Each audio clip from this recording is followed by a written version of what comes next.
Good evening, everyone.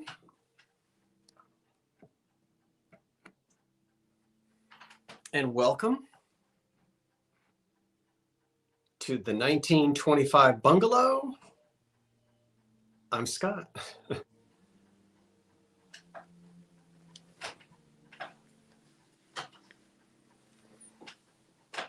Hi, Kara Rimmel.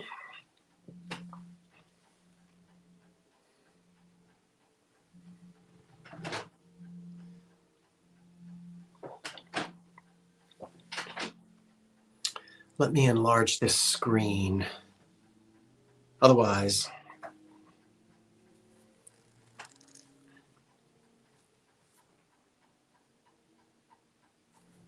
I'm not going to see anything. Okay, that looks all right. Here it is. All right, now I can see you. Woo! And I guess you can see me.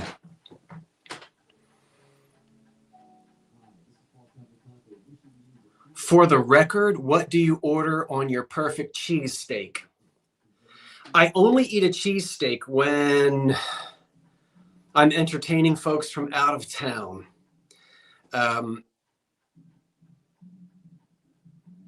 So I might eat one entertaining folks from out of town who want that experience. So I might only eat a cheesesteak once a year. Boy, when I was a boy growing up, I used to make them at home.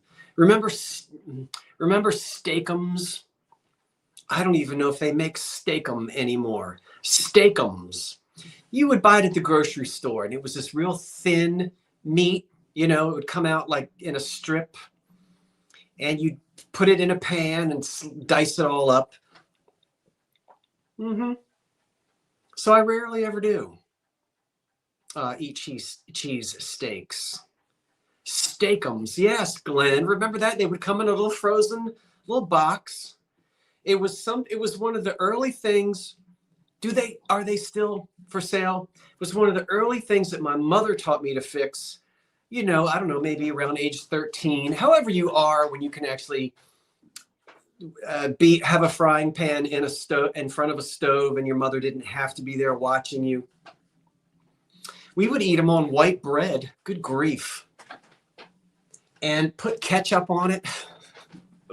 Steakums. I haven't thought about a steakum in ages. Thank you for conjuring up that memory. And you're right, Kathy has little to do. I am a Little Britain fan. And yes, the turban lady, I'll tell you what, she does look like that particular actor. I think we need to make turban lady Christmas sweatshirts. Would you buy one? I'm not trying to make any money off of it. If I had turban lady Christmas sweatshirts, and I don't want the old Curiosity Shop on it, I don't know. We would come up with a title or something. Allie says yes. It's funny. I don't know the turban lady. I've collected Christmas snapshots for years and years and years. By the way, that reminds me, here goes my split level brain. Let's step out of that story for a minute, and then we'll come back into it. If you did but know, I went ahead and put up my Christmas antique picture montage. And they used to be 3 separate videos about 20 minutes long. I put them all together into one. So now it runs about 45 minutes long. There's music to it.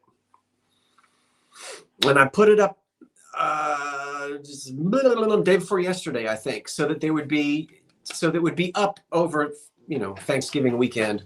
I know some people like to get into the mood. They start decorating. So it's there.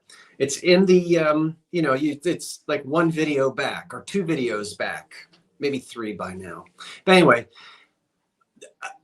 I watch it every year, and I keep watching it, and every time you look at it, you're fascinated. There's this one picture of an African-American family, and they're around the table, of course, all dressed up. And they've taken the time to grab a chenille bedspread. You know the picture? And they've covered up something behind them. I love it. And then, you know, there's, oh gosh, just all of I ran the entire thing while I was working. That first photo looked like my sister. You know, the funny thing is, there's only one photograph in there that's from my family, and I'm not telling you which one it is. I've got a lot of old family Christmas pictures, but I didn't put any of my own personal snapshots in there. There's only one. But all of us can watch those snapshots, and it's our family. It's my family. It's your family. We know, we hear the stories. We smell the cinnamon and the pineapple sauce on the ham. Oh, Scott, I've been wondering what that was. I think it's a bed. I don't know, Karen, because look at that bedspread. It's lumpy back there. It doesn't look like a Murphy bed or a folding bed. It looks like they took that chenille blanket and covered up some kind of a hutch or china closet or something. It doesn't look flat like a mattress, Karen. I don't know. But anyway, it's so much fun to just let that play. And if the music is annoying, turn it down. And if you're not in the mood yet, then watch it next week. But I hope you'll look at it. It took me forever to do those. Maybe I'll put a new one together next year. Who knows? Why does this thing keep? Anyway, Karen, thank you for moderating tonight as always. And I heard someone say something to Shane. So Shane, I know you're here. There you are. Why have I not? Shane, I need to make you a moderator. I'll do that if you'd like me to. And Shane and I ran into each other today in the one of the thrift shops. Now I'm going to make you watch it again. No, you thought it was my family? No, only one picture in there is a family snapshot. And just one. And it's of my father, and all you can see is the top of his head, that black hair that he had. And he's all dressed up, and he's down on the floor. You can't see his face. And he's playing with the model trains. That's the only one that I put in there. Well, hey, everyone. I haven't had the opportunity to make sure that you all had a very nice Thanksgiving, and I certainly hope that you did. Yes, the tinsel on the trees. Oh, that lead tinsel. I know. My goodness. Yeah, did anyone get hurt when you ran into each other? Oh, there you are. It was nice bumping in. I literally bumped into her. Did you see her decapitate that Christmas angel? It wasn't her fault. It was actually an ivory soap bottle. You know, dish detergent, you know, that someone had fashioned a little skirt for, and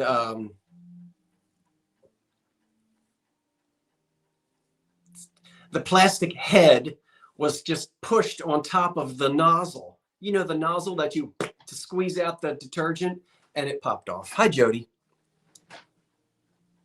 Yep, save that tinsel, flatten it out, each piece. Oh my gosh. Mm-hmm.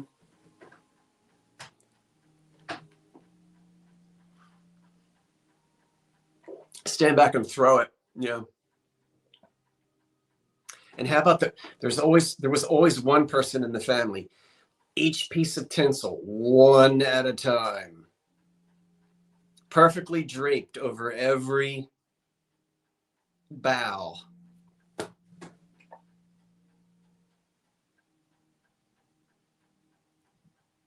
Who looks handsome? I do. Well, thank you. I hope. Are you talking to me? Thank you, Jody. Kind of you.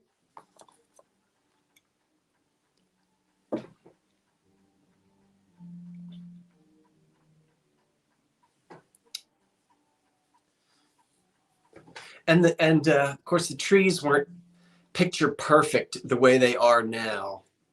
Oh, I love that chair too. Yeah, that's one of my favorite. Ocean spray crab. What? I have to have Thanksgiving alone, so I'm still finishing off the ocean spray. You know,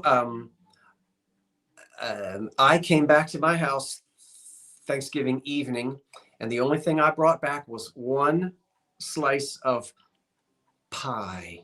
And I ate it that night. We had Thanksgiving dinner at 3 o'clock in the afternoon. A lot of folks have, I think it's common to have it earlier in the afternoon.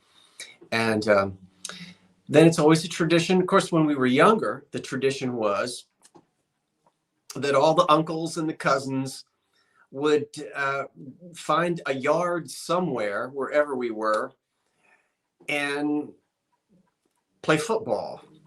Yeah, can you see me? Well, I tried.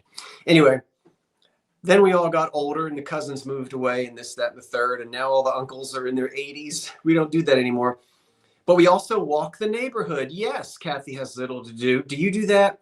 That's one of my traditions, family traditions, is we walk the neighborhood. And it was cold. It was a cold Thanksgiving this year.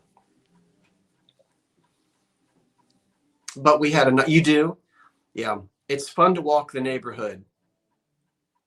Mm-hmm.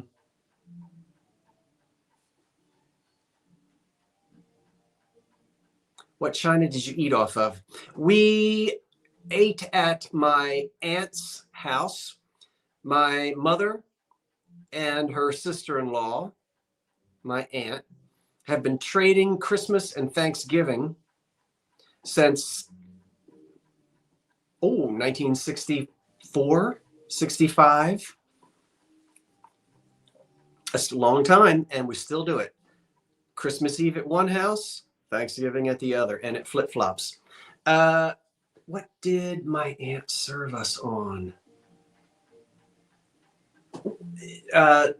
The glass was Fostoria American, and then I think there was maybe some 1930s Noritake that we ate off of. I can't recall. Oh, play pinochle. Oh, yes, getting out the movies. You know what? I'm glad you said that, Helen. Speaking about getting out the movies, and here I am running my mouth, and it's already 12 minutes after 8.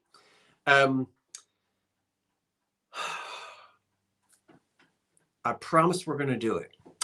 Let's do it sometime in January or February. You know, those months are... we're going to have movie night, and I hope I can do it live. Here's what I want to do. In my basement, I have 2 old 1940s film projectors, one 8mm, one 16mm. I have been collecting other people's old family movies, and most of them I've never looked at. I've got boxes of them.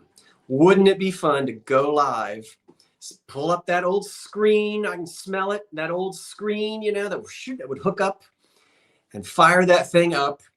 We'll all get together like we did back in the old days, and we'll have movie night, and we'll watch other people's home movies. I am so glad that I'm just old enough to be able to have that memory, because again, I'll be 59 my next birthday. And so if you're my age or older, we're in silent film. I love telling people I'm a silent film star, because that's what we had before VHS and all that stuff. Would that be fun? Would you like that, everybody, to watch other people's? Scott, how can I send you something? Oh, Jody, you guys are going to be so mad at me. And you know you don't want me to hear me say it, because you know I've said it and I've said it and I've said it. I do not have a P.O. box. And I've hesitated and hesitated and hesitated and hesitated, because I am very blessed in life. I have the resources that I need. I'm not a wealthy person, but I'm sometimes hesitant of having a post office box. I never really want people to send gifts, or I don't know. I guess I'm weird about that. I'm not really answering your question. I'm not answering your question.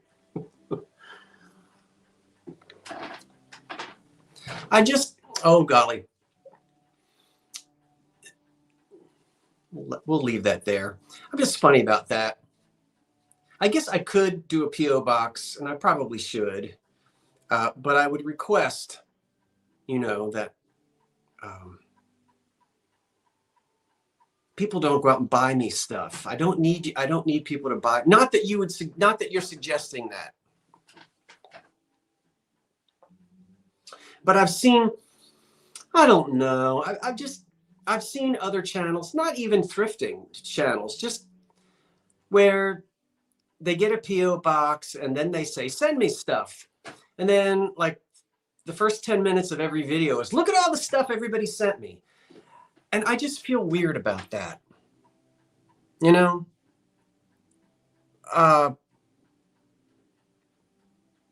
I know people want to do it, but I don't ever want anyone spending any money on me. So I don't know how to answer that other than, well, maybe I'll get a P.O. box. I think it's easy. I think it's called the golden handcuffs. I think you can slip into, oh, people are sending me things. Ooh, and then it becomes, I can't do it. Request money only. Hi, Patsy. There's someone, as soon as Philomena gets here, Philomena, Philomena, I don't even know if she's here. I'm going to do an actual video just for you and make it private because I'm tracking. I had 5 boxes and I don't want to get into it. But I'm still working, and I have been working and working and working and working. Shane can tell you, to track down these 5 boxes. 3 went to Australia. We're supposed to. 1 was supposed to go to North Carolina, and I forget where the other one was going to go. And I think they're up in Edison, New Jersey right now. Oh, she is here? Well, if you hear me, Phil, I haven't written back to you. The man Saturday was not at the location, and I couldn't get there today. I have not forgotten you. In fact, I have already refunded 2 of the customers. Not you yet, Philomena, because I haven't billed you for some of the other things, and you and I are gonna work that out. But I'm not gonna let it go. Oh, there you are. There you are. There you are. I see you. 2 of the other customers have been totally refunded. Philomena, I'm still fingers that we're going to get those boxes, but you will be refunded 100%. If I cannot get those boxes. And it's been 3 weeks, almost 4 weeks. And I was on the telephone for over an hour and a half the other day, going through. And then I know. I am too, because it's irreplaceable. But I promise you, I'm working on it. And I made copies of everything. And we'll work on it. Thank you for understanding. Another channel owner I was getting so many gifts, they didn't know what to do with them all. So they requested not sending gifts. Yeah, that's probably what I, would want to do. Unless you asked me in advance. Like if you said, hey, I've got a couple pieces of old sheet music from the 1920s. I'd love that. And if you'd love to pass something like that on to me, I would love that. But I don't want people sending me. Okay. We're going to have a live sale tonight. So why don't we get started? We're going to go, I don't know if we'll be up to 11, but we'll go past 10 o'clock. I have a variety of things sitting here, and I am so glad you're with me. We have 311 people. I know there was no preview. Surprise, surprise. It's all going to be a surprise tonight. But mine is special. It's sheet music from the 20s. Well, Jody Davis, I just may have to send you an address, because I collect 1920s sheet music, and I have a couple of stacks of it.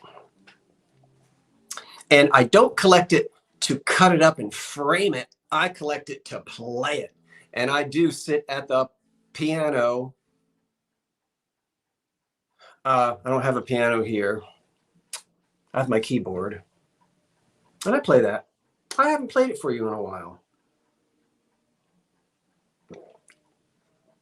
Let's get started, because I have so many I have so many things here to sell tonight. So why don't we jump right on in? Good grief. If anyone is new, you're all welcome. You don't have to pre-register. While we're selling, I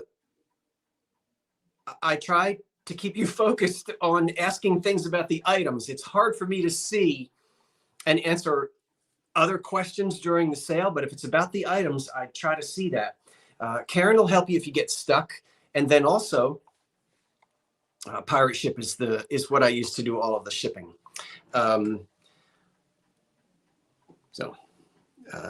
Shipping is not included. Everything here is an offer up.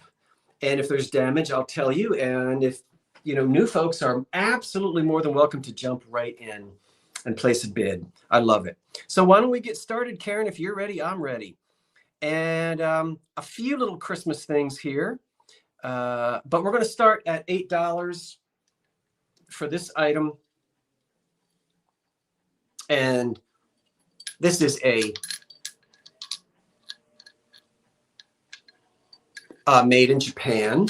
Thank you for the compliment on the tie. It is a silk tie from the 1930s, although it might look 80s. Remember, some of the 1930s ties some of the 80s ties look like 30s ties. Starting at $8 is the dog on the chain with the puppies on the chain. It's hard to display this, but there they are. Two pups with the mother. And the made in Japan is here. And nothing, let's see, nothing was broken and repaired. The paint is in good condition. A few minor scratches, but no big deal. Silver and black, no, gold and black. 1950s and 60s. This is a hard one to show you, but there are the two pups and the mother dog. So we're looking for an opening bid of $8 for mother dog with her pups, with no breaks or repairs. And I'm sorry, the puppies are sort of just hanging there, but it's very difficult to hold them up. And remember, I do hard stops. I don't like to drag things out. So if there's no interest, I say hard stop and I put it away and I move on. If a bid comes in after the stop, I'll bring it back. But we don't stop and go back over again. Carmen has the high bid of $8 and we'll count it down. Hi, Carmen. 10, 9, 8, 7, 6, 5, 4, 3, 2, 1. That's it. Mother and pups. Ugh. Okay. And again, it helps Karen a lot to see the bids if you'll sort of hold off on the chatter while we're waiting for when I do the countdown and while we're waiting for the bids to come in. It makes it easier for her. Okay, Carmen gets it at $8. Yay! Hi, Carmen. Carmen. Okay, next up I have starting at $6. This is unusual for me because I don't normally sell new items like this, and I assume it's new. It's a Mrs. Claus mug and spoon holder. Now, there's nothing on it at all. I'm sure this was a made in China or made in Japan or something, but there's no mark on it. There's nothing back here, and the label is gone. If it had a label on it, it hasn't got the label anymore. So there's the spoon. I guess it's a spoon rest. Just, and it's a nice big size mug.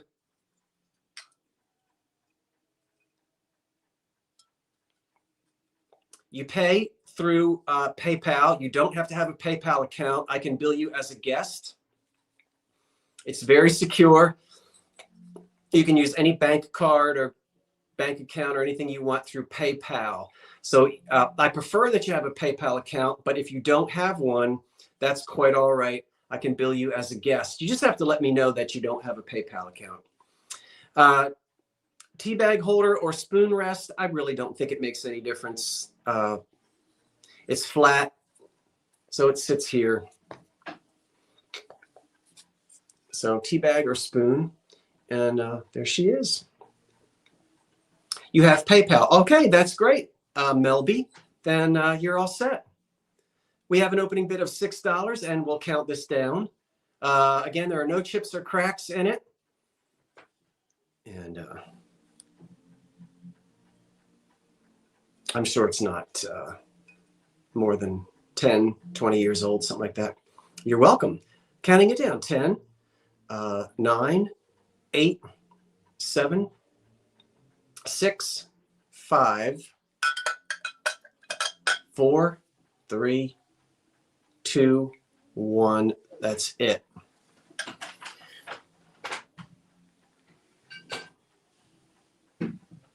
Okay. Okay. So the Mrs. Claus mug is going to go to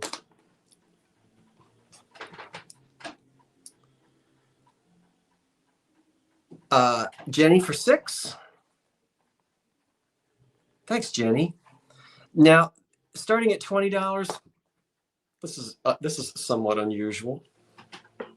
I've got 2 fiberglass lampshades, probably from, the 60s. These are clip-ons, as you can see. I'll give the measurements to you in a minute, but they start at 20. No, what do you call it? Light bulb burns on these. The light bulbs, you stick a 500-watt light bulb in here and you'll burn them. But they're the fiberglass kind. You can see that's the light bulb clip-on thing. And it does not appear as though this was something that somebody crafted. It appears as though these were manufactured this way with the summertime floral things on there. There's a butterfly and whatnot. Very pretty. And you can see that it's sort of a light beige color. Across the top, they measure 6 inches. Across the bottom, they measure 9 inches. And they stand 7 inches tall. There's the seam in the back. And we can turn it all the way around. And this is not like paper that was glued. It's a decoration that's pressed, that's put on there. But this was factory done, I can tell. And it's wonderful to have a pair of them. So, I thought, well, I could wait until springtime, but somebody might want these right now. So again, they're in excellent condition. They're not stained. They're not dented. Yeah.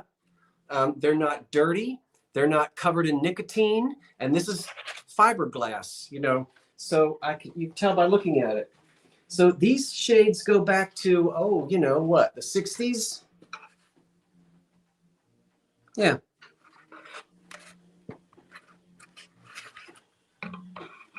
So are there any questions on these shades? I'd be glad to entertain. Yeah, I thought it was great to find a pair. Lovely for a bedroom, small bedside lamps. How would you even send these? How would you even send these beautiful shades? How would I send them? Darling, I'll ship anything. I shipped 2 end tables and 2 coffee tables from New Jersey to California. I'll ship anything. I can ship these.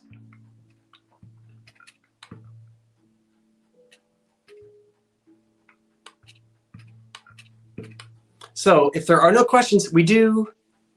Oh, no, there are no bid. Yeah, Roxanne has started us out with the bid of 20 for the 2 shades. They are in excellent condition. And that's the reason why I bought them. Let me count them down.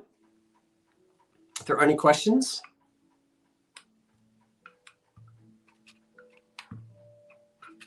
Count them down. Okay, count them down. 10. Let me put them on top of each other. 10, 9, 8, 7, 6, 5, 4, 3, 2, 1. That's it on the fiberglass matching lampshades. Then after that, we're going to have a EAPG banana boat. That's what's coming up. The stop is in, and Roxanne S gets them for 20. Roxanne S gets them for 20. Thank you, Roxanne. Okay, starting at $15 with no chips, cracks, or damage at all is an early American pattern glass banana boat. It's a small one. Sometimes they're a lot bigger than this. I like the little size of it. And I didn't look this pattern up on the early American pattern glass website, but you could. This one, to me, has the feeling of after 1900, but before 1920. We'll say probably somewhere around 1909 or 10, something like that. But it is an antique, and these are delightful.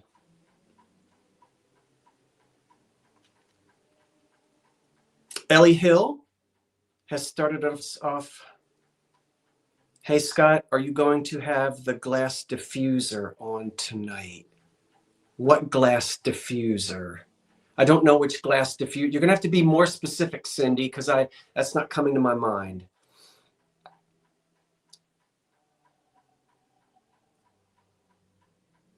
Thank you for asking, but I don't, it's not coming to my mind as to what you're asking me about.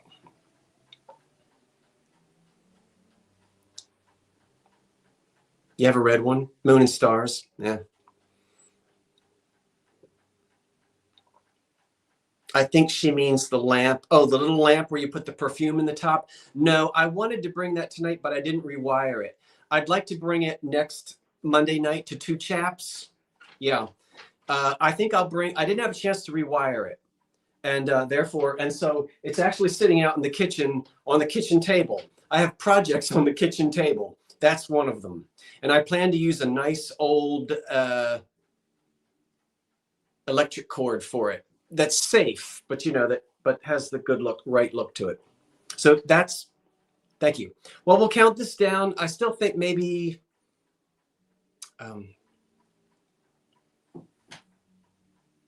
Ellie Hill still has our high bid of 15. We'll count this down. 10, 9, 8, 7. You could put a cheese steak right there. 6, 5, 4, 3, 2, 1. That's it. On the banana boat. Lumpy doopy dum cream. Okay. It's for putting bananas in on your table.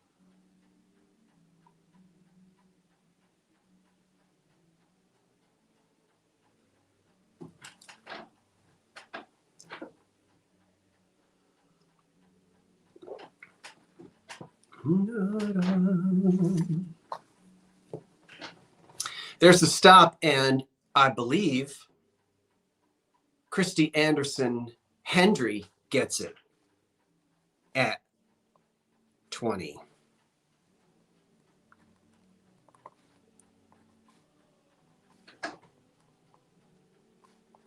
So thank you. Thank you, Christy. I appreciate that so much.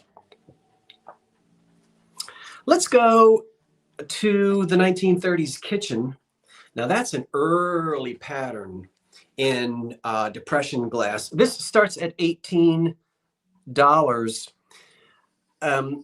The pattern is called Sierra, and it wasn't made for very long, 1931 to about 1933. a few scratches. It's like a serving bowl, really. But the wonderful thing is none, I couldn't believe it. None of these points are chipped. It's sort of pleated on the side, and on a couple of these pleats is a little bit of roughness. Try to find one. I mean, good grief. You have to be picky, picky, picky poo. Okay, like right there. I don't know if you can see that. You see right there, a little bit of roughness because these pleats, they sort of stick out. Yeah, so easy for, hey, I'll tell you what, the fact that none of these points have been chipped off, that is quite a thing. So from 1931, this will fluoresce under a black light, as you can probably see.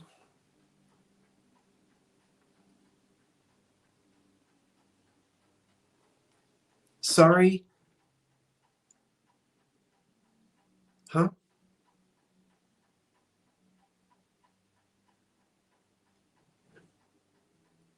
So how about that? Ellie Hill has the high bid of $20.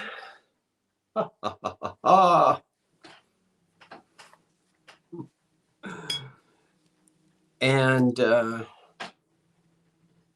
are there any questions about that? Probably not any questions. Do you know who the glass maker was? Yes, this was made by the Jeanette Glass Company of Jeanette, Pennsylvania. The pattern is called Sierra, and it was introduced in 1931. Don't find much of it. Wasn't made for very long. It might not have been popular because of all these points. I don't know. I mean, that's dying to be chipped. Can you imagine? Not even any roughness on these points. I was floored. Okay, let's count it down.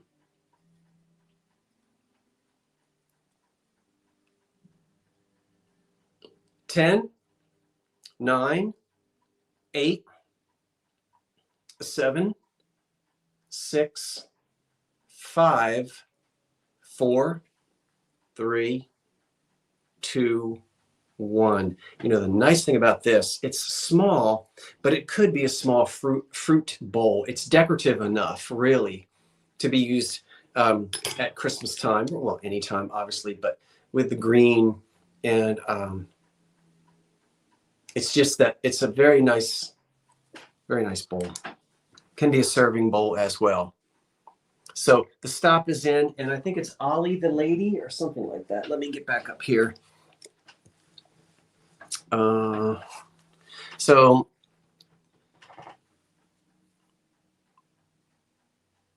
Karen, can you, let me hit that.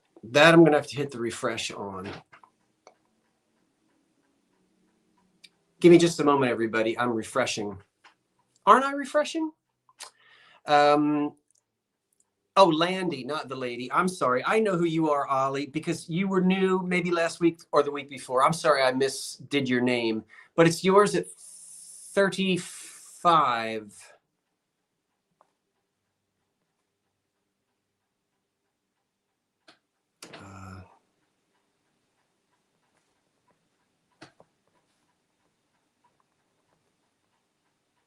Okay, great.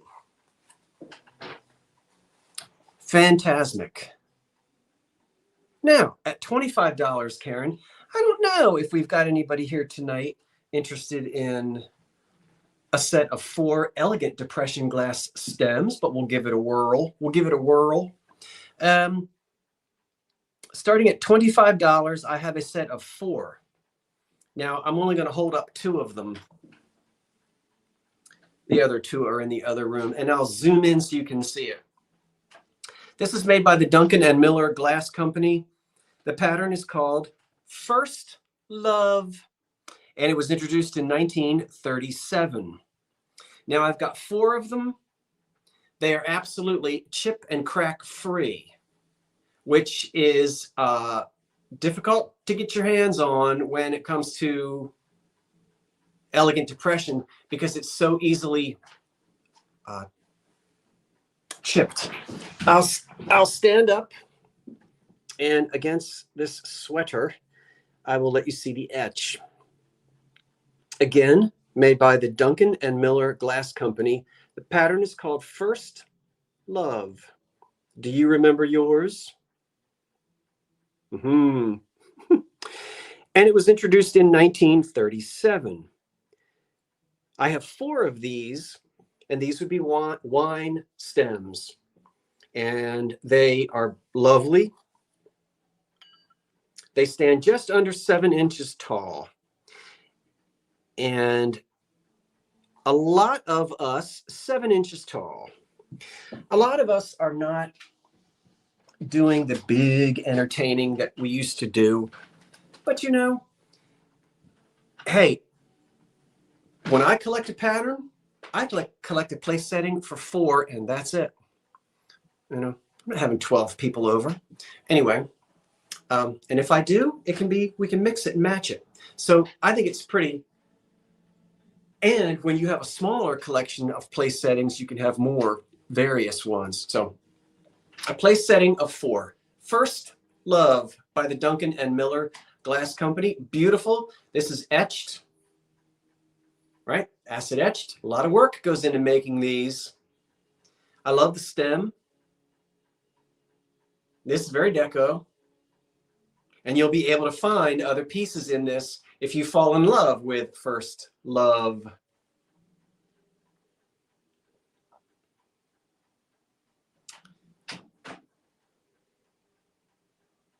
No, these are not green. These are crystal, completely crystal clear.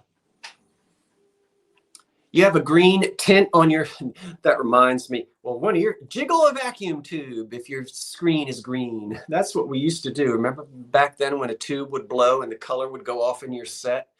Oh, I've told that funny story about my grandparents a million times. I'm going to tell that again. Maybe we'll have stories at the end of the show.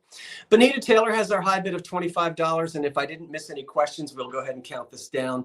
10, you get 4 of them now. 10, 9, 8, 7, 6, 5. Hi, Randy. 4, 3, 2, 1. That's it. Each one of these will be individually wrapped in paper and then bubble wrap and then double boxed inside of a box. It takes me 20 minutes just to wrap glass like that. But tomorrow is going to be a nasty weather day here in southern New Jersey, and I'm going to sit right here and work on it. Okay, the stop is in, and I think that they go to, let me go back up.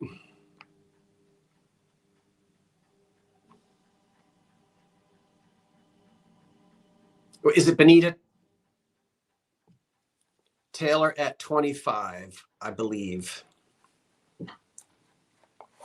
Thank you, Bonita. They're beautiful goblets. Bonita Taylor. Thank you, Bonita. Scott is very good with packing. I pack the best that I can. So thank you for that compliment. Look at this. Now, I never could identify this. This does have just a hint of lavender. So that's just starting to turn just a little bit. $18. That's a quality piece of glass. Unmarked, it's High-Z quality. And we're going to have some High-Z in a little bit. This is High-Z glass here. This I couldn't identify. It's a syrup jug or a creamer, and in 3 pieces with lid and underpants, and it's wheel cut. This is a nice piece of glass, but I will tell you that it is just beginning to have the slightest hint of lavender. On a 100% scale, I would say it's about 95% crystal and about 5% lavender. That is the change in the color because sunlight has hit this for a long period of time. I don't know, it must have been kept in a sunny spot. Keep it out of the sun and it will not continue to change. There's the lid with, which is nice. Here's the jug. or pitcher. And you can see that all these lines are hand cut. And the underplate is also cut as well. I'm going to put this back in the 1920s or 30s. It's got a polished bottom.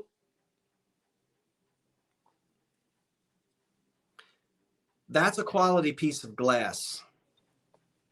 Fire polished, polished bottom, etched on a wheel with an underplate. Beautiful. Use it for whatever you choose, whether you choose for it to be a beautiful syrup jug or possibly for cream. Very nice.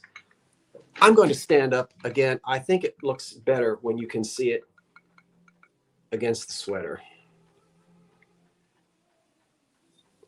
Yeah.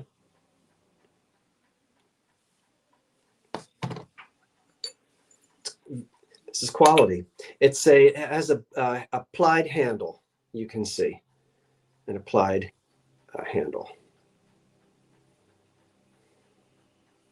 All right, I'm going to sit back down and then I'll count it down. Yeah, we'll count this down. The high bid right now is Yolanda Sherpy at 25, I believe, and we'll do the countdown. 10, 9, 8, 7, 6, 5, 4, 3, 2, 1. That's it. It's a lovely piece of glass. Now, you go over there and you sit right there with the Duncan and Miller. And the two of you can become acquainted with one another. All right. Now,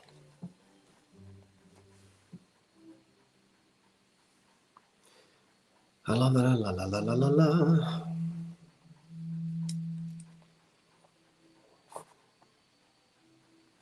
I've got an unusual piece of pottery coming up that's not terribly old, but the subject matter is in the news. Ooh, has that piqued your interest? Waiting for the stop to come in. Karen, thank you again for working tonight, the Monday after Thanksgiving, December the 1st. The stop is in.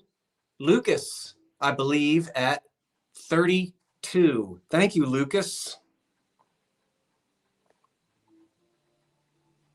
And I do know you, Lucas. I've got your information. And so thank you kindly.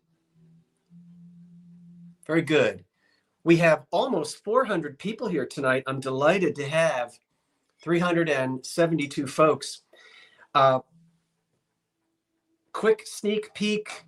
We've got a lovely, elegant, beautiful glass ladle coming up. Some Heisey. Some oil paintings from the 1930s, a couple of old Christmas things. We've got these deco sailboat glasses right here. A planter with Mary, some EAPG. So I'm glad you're here tonight. Maybe you'll find a gift item. Thank you, everyone. Now, I said I've got a piece of pottery that's not terribly old. Now you know why I said in the news. Yep.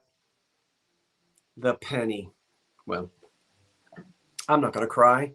There's enough pennies floating around. I don't think we need to worry too much. I know they're not going to be making any more of them.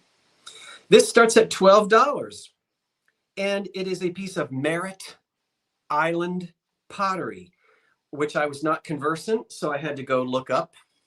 It is signed on the back. Maybe the Floridians who know something about Merritt Island pottery could chime in. I did read that they're known for some interesting glazes. Don't know how old it is. The penny just says, "In God We Trust, 1962." But I don't believe that it was made in 1962. I just found out today that Duncan brought back ham. They did wordsmith, but they brought it back in a ham and Swiss croissant stuffer. So yes, indeed, they did. But that's the only way you can get it. But yeah, you remember I had that fit last year or the year before when they took away the ham? The Merritt Island penny measures just over 6 inches in diameter. Do you have a coin collecting friend in the family? Well, there's a piece of handmade American pottery. Once again, I know very little about Merritt Island pottery, other than I think it's an island off the coast of Florida. And by no, I don't know. And the penny says, it's got a beautiful glaze. It's chip and crack free. And I guess it could be a trivet. I mean, I don't know what you're going to do with it. But I thought it was unusual. And I said, oh, well, let's go ahead and see. Maybe you have a coin collector that you'd like to give this to as a gift. We're looking for an opening bid of $12. Anybody want to shed any light on Merritt Island pottery? Jump right in, because this is something that is a bit of a mystery to me.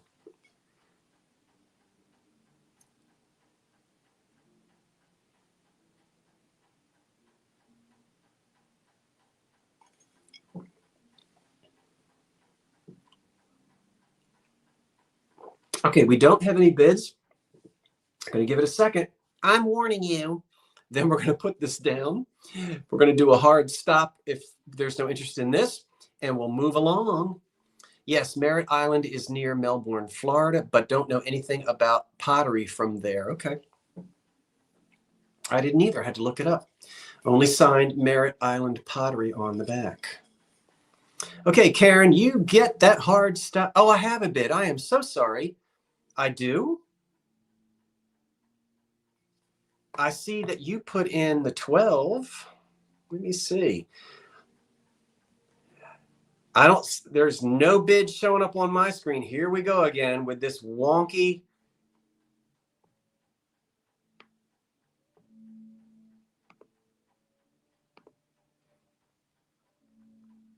Hold on, everybody. Just let me.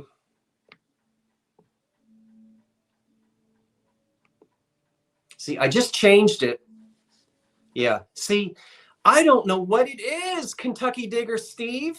I'm not the only one, but we can't see you sometimes. It is so bizarre. I don't see it's. I know everybody. And Steve, I don't know what it is. Trust me, we're not doing anything weird to block you. But I know that you've had problems before on this account and on other accounts. People can't see you. I don't see you. So, Karen, I'm glad you told me.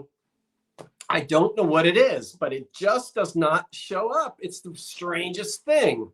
So, I know everyone. So, we know that most of you can't see Kentucky Digger Steve. I can't either. And I went up and I made sure I was in live chat. But I know it's happened on other channels because I've seen. So I know some of you can see him, some of you can't. We know that. It's just weird that, okay, you all can stop saying I see him, I don't see him. We got it. We got it. Okay. It's just odd. Let's keep going, but I don't know what that's all about, Steve. But anyway, I'm glad we know. Yeah, it's very strange, Tina. I don't know. No, that's not true, because you can click on all messages, live messages, top messages. You can click it, check it, click it, check it, click it, check it. You sometimes see them and you sometimes don't. So who knows? It's a mystery. Counting it down. And please, everybody, don't congratulate a winner until Karen does. Okay, especially in this case, because we can't, it's bizarre. We can't see him. But I assume that he has the high bid of 12. 10, 9, 8, 7, 6, 5, 4, 3, 2, 1. That's it.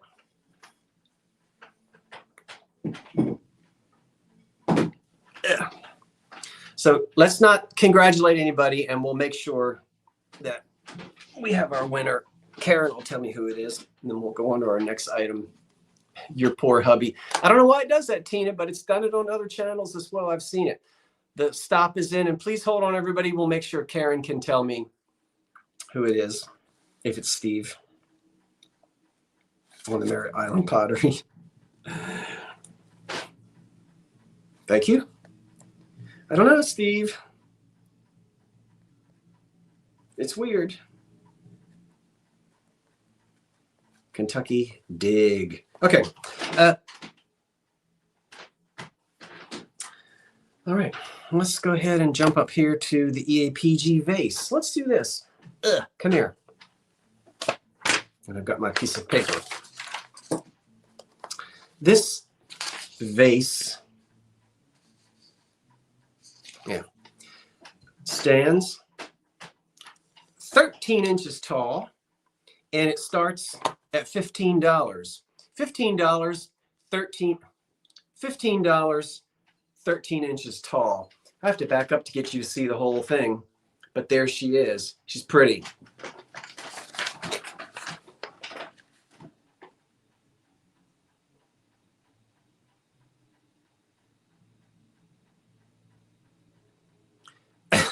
All right. It's called Jubilee. That's the original manufacturer's name. Manufactured by McKee Brothers, Pittsburgh, Pennsylvania, and then later Jeanette. They operated from 1853 to 1899. This was introduced in 1897, also known as Hickman. And so you're going to get the paper. You know how I do. You'll get the paper with it. There it is from the database. There's all the information, including the year. Now I'll stand up and let you see it. Very, very pretty early American pattern glass vase, which was introduced in 1897. Made in Pennsylvania by McKee Brothers. It is chip and crack free, and it doesn't have any nasty water discoloration in it. So I do a lot of decorating with EAPG around Christmas time. It's just so sparkly and crystally, and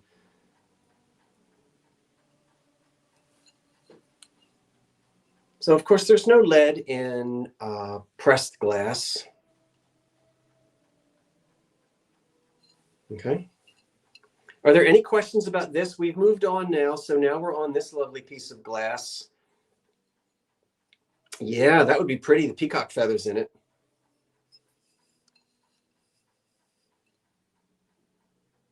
The bottom of it. It's a nice one. Introduced in 1897. All right, we'll pull this chair up.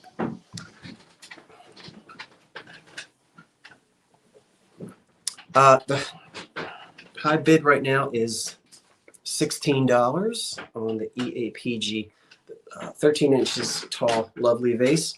Antique from introduced in 1897. It is a nice big one, yeah. So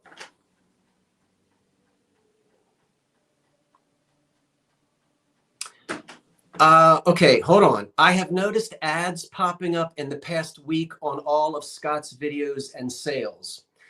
My channel is monetized, and I have ads on videos and sales for years. So that's nothing new. And also, I don't choose the commercials. I don't choose how many you see. I don't choose when you see them. I don't have anything to do with that. That's all based on your browsing history. So let's, I haven't changed any settings at all. So just to let you know, in case you were wondering. Let's count this down. The high bid right now is 20. Oh, good. You got the bowls. Good, good, good, good, good. 10, 9, 8, 7, 6, 5, 4, 3, 2, 1. That's it.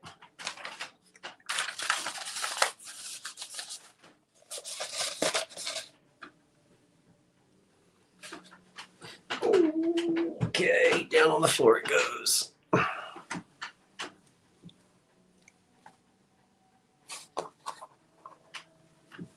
If you're seeing more ads, it's because advertisers pay more during the holiday season.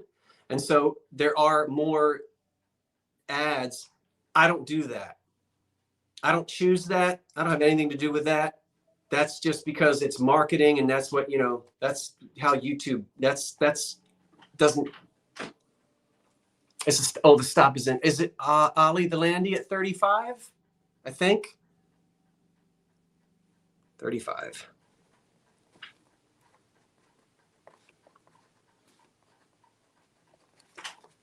So I don't want anybody thinking that I'm throwing in a whole bunch of extra ads to try to milk money. I don't control that. I pay for YouTube Premium. I don't watch ads. So, but you know what? I don't spend $8 every day on a cup of coffee. I mean, we all spend our money differently, and I'm on YouTube all the time. So for me, it's worth it. I know some folks, you wouldn't want to, and I don't have anything. I don't have Netflix. I don't have Hulu. I don't have anything that's a subscription really, except premium YouTube. That's how I choose to spend that little bit of discretionary income. But I don't have any other streaming services at all.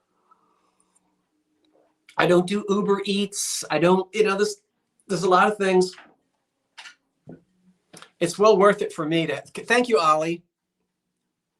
Oh, well, thank you, Tina. And I appreciate you watching the commercials. I do get paid. That's how I make money off my YouTube channel, is if you actually look at the commercials.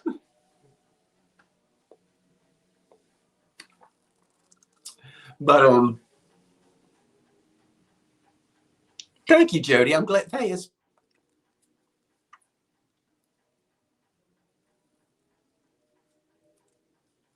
okay. Enough of that. Let's go on to the next thing. We have a plastic, fantastic, hard plastic. Now this is Christmassy, and I have to plug it in. Plug it in, plug it in. That was an air freshener commercial, I think. Let me plug you in. But Karen, in the meantime, $16. We'll start. Now, let me see if I can not have the fuse blow. All right, come up here, you. I don't know if it'll show up or not. I'm all tangled up in electric cords here. Okay. Oh, I don't want that ring light to fall. That would be a travesty. All right, this is the best I can do. This has no condition problems at all. Not only does it have its electric light, but it also has its music box on the back. And this is made by the Raylight Electric Corporation.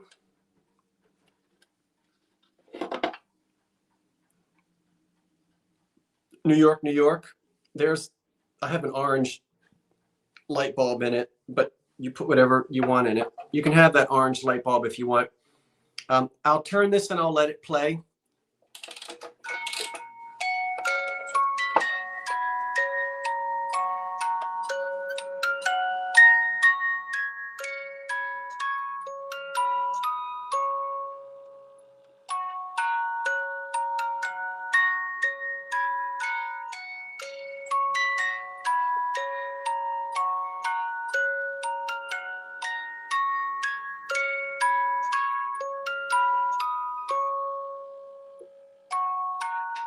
I'm hoping that you are hearing Hark the Herald Angels Sing.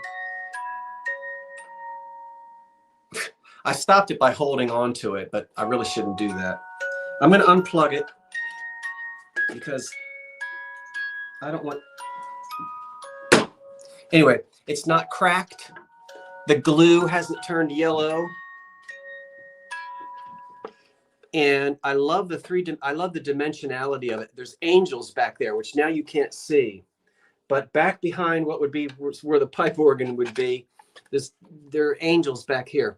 And we saw this little stained glass window light up and the candles lit up. And so we have the church altar, and it's in excellent condition. Hark the Herald Angels Sing. Wonderful condition. This hard plastic was popular in the 1950s and 60s. Very 1950s and 60s.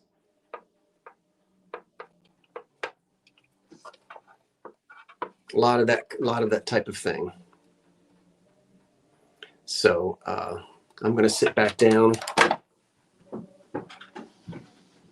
Ooh. Okay, I'm down. And I have to scroll up to see if anybody placed a bid on it. Lisa Moran has a bid of 20. Okay.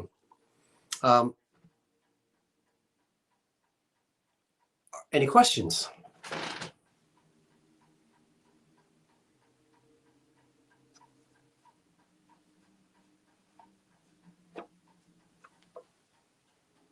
And of course, very pretty to put whatever color light bulb that you want in there. Condition, super fantastic. Count it down. High bid right now is 20.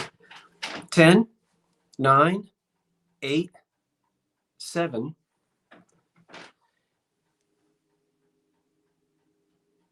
1950s and 60s of these hard plastic pieces were popular. 10, 9, 8, 7, 6, 5, 4, 3, 2, 1. That's it. I've got a second one that I'm going to bring next week. That one is missing its music box and its light cord. Now the light cord can be replaced easily. The music box, but I have a second one.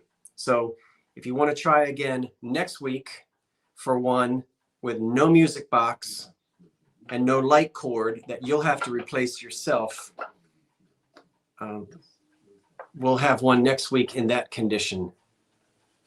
But this one is the one that's complete and the absolute best condition. I'm not sure if the other one has any missing damage or not. I'm going to try this week, Phil. I wanted to do one for today and I just couldn't get up to it. Phil asked if I was going to have any drop sales. I'm going to work on some this week. I really want to have one. Oh, the stop is in. Karen Taylor at 51, I think. Thank you, Karen Taylor.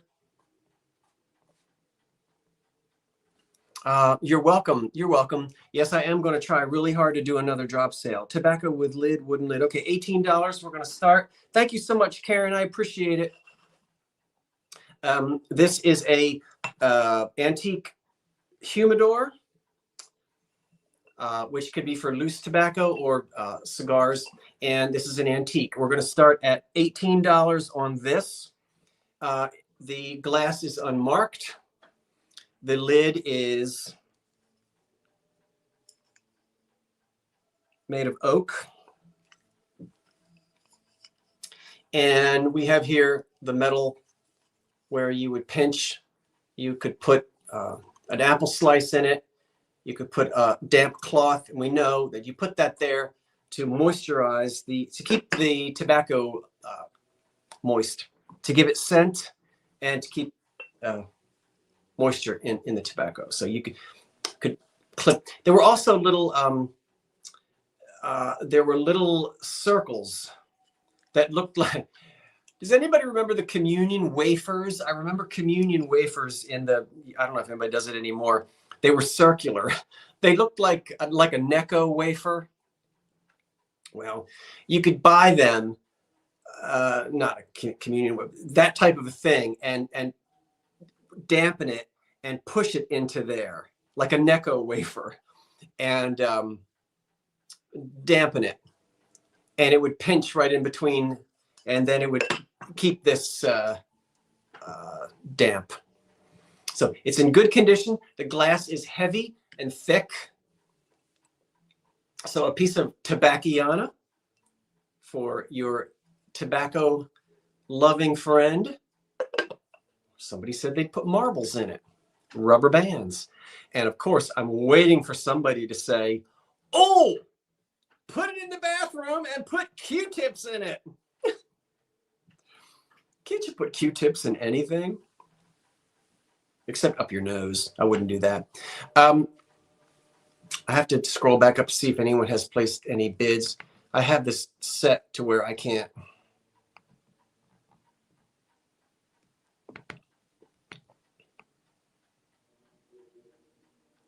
Tina Bradford has the high bid of 18, I think.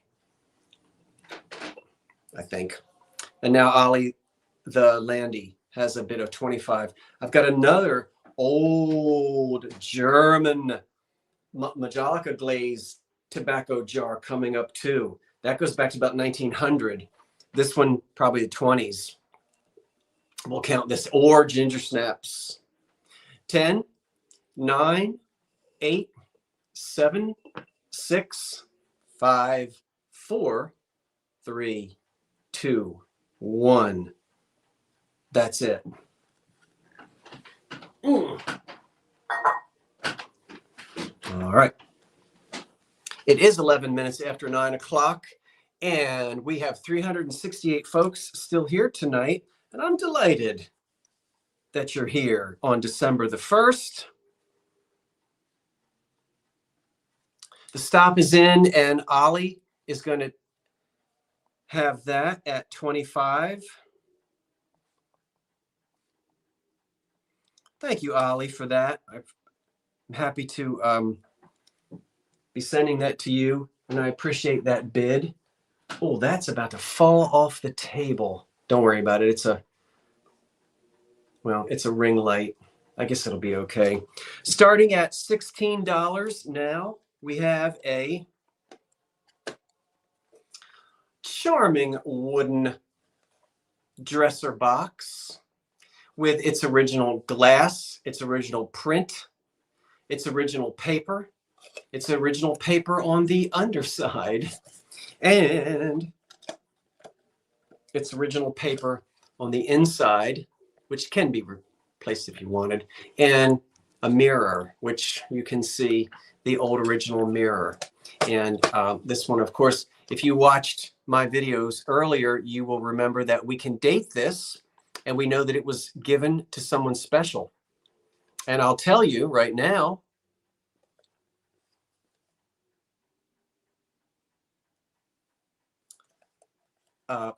that on the inside, it says, and this is written, looks like it's in pencil around the lid, which is here. So all around here is written, it is written, May the 9th, 1942. Pat from Harold. So if there's a Pat and a Harold out there, there you go.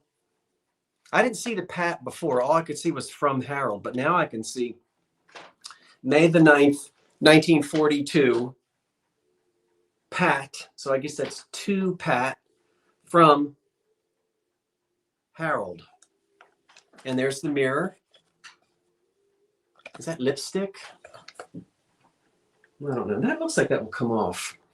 And the inside of the wooden dresser box, which can be, and that's the original print under the glass. Yeah, sweet. 1942. We know what was going on in the country and the world in 1942. I imagine it was a rather dark Christmas around the world in 1942. Although, you know what? That's right at the beginning of the war.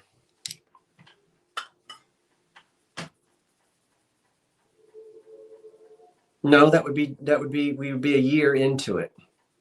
Yeah. December 7th, 1941. Yeah. Anyway. Hi, Rising. You know what, Rising Phoenix? I don't know which candlesticks you're talking about. You asked me about some candlesticks, and I'm racking my brain to try to remember what candlesticks you described them, but I can't think of it. The wood is insignificant. It's painted gold. So it's just a cheap, it's got a gold paint on it. So the wood underneath is going to be nothing like mahogany or oak or walnut or anything like that. This was a very inexpensive gift item. So we wouldn't know what I wouldn't know what the wood would be, some cheap fruit wood or whatever, but it would not have been an expensive wood since it's gilded. So the bid. So I'm going to have to think, Rising Phoenix, which candlesticks you're talking about. I can't remember.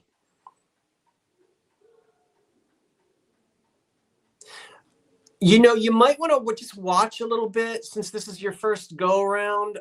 Is it rye kui? You'll get the hang of it pretty quickly.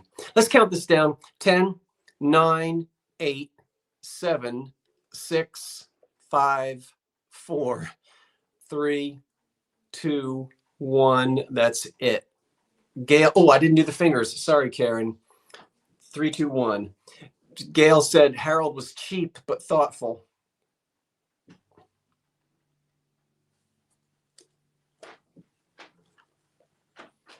Well, maybe so. Ugh. Maybe so. All right. The beautiful, beautiful amber with black and gold trim. And it was a set of candlesticks?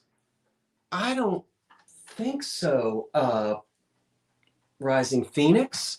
I don't have any amber candlesticks with black and gold. Not a pair. That's driving me mad.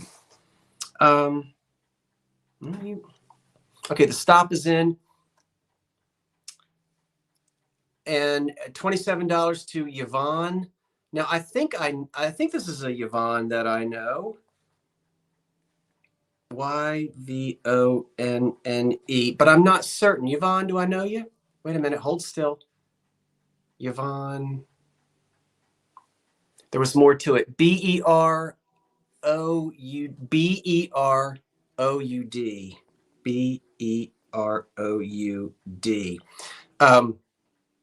Oh, I'm registered. I don't know what you mean registered. Let's do this, Yvonne. Send me everything because you don't have to pre-register. And if you have a new address and everything, will you just go ahead and shoot an email to me and give me all the information? Yeah, I thought I knew your name, but please send me the new information with everything, Yvonne. If you'll do that for me, I would be very appreciative. I'll email you the new address. Thank you, Yvonne. Please do that. Yeah.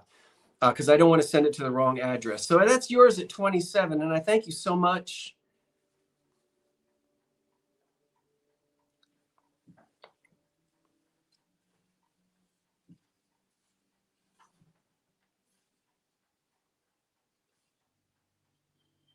Beautifully painted and beautifully done without chips or cracks or damage.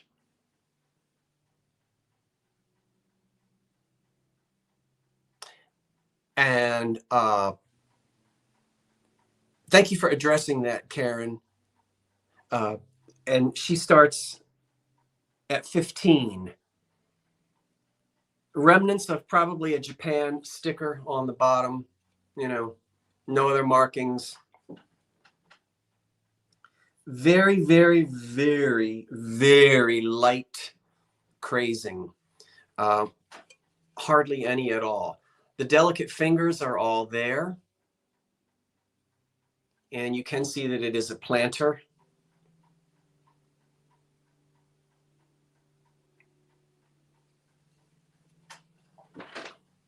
We'll look at her from all sides.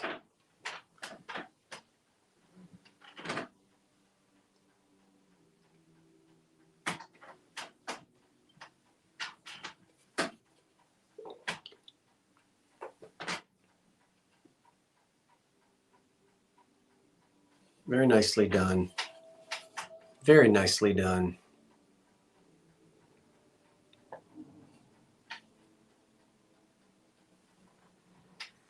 Thank you for asking everyone to give a thumbs up. That's appreciated. So we're looking for, we have a bid of $15 right now, Tina Bradford. What you drinking out of, Scott? I'm drinking out of a made in Japan Blue Willow mug.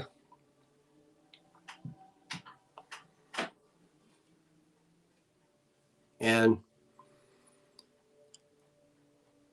I'm about halfway through that cup of coffee. The high bid is 15. If there are no questions, we'll count it down. 10, 9, 8, 7, 6, 5, 4, 3, 2, 1. That's it. And I will bring the glass ladle next, since you asked, Maria. I have a mug warmer. Thank you, Jeff. I've got one.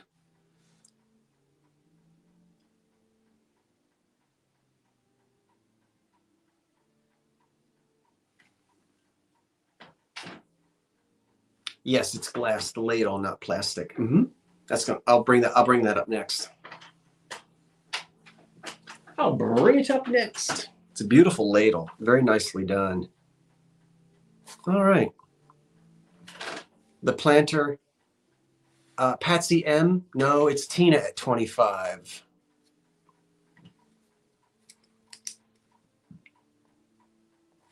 Tina.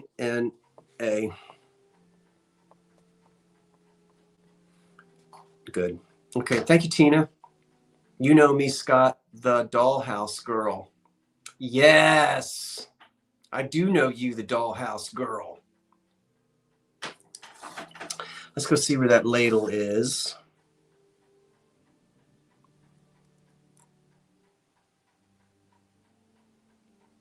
Glass ladle. It starts at $15. It's a nice glass ladle. You want to know how I know it's nice? Well, it's hand blown. Now, how do you know that? It's quality. How do you know that? I'll tell you. How long is it? 12, 13 inches. It's 13 inches long. I can see that the handle is applied, right? This piece was blown, this piece was blown, and this was applied while hot to the ladle. I can also see that the bottom of it is ground, yeah?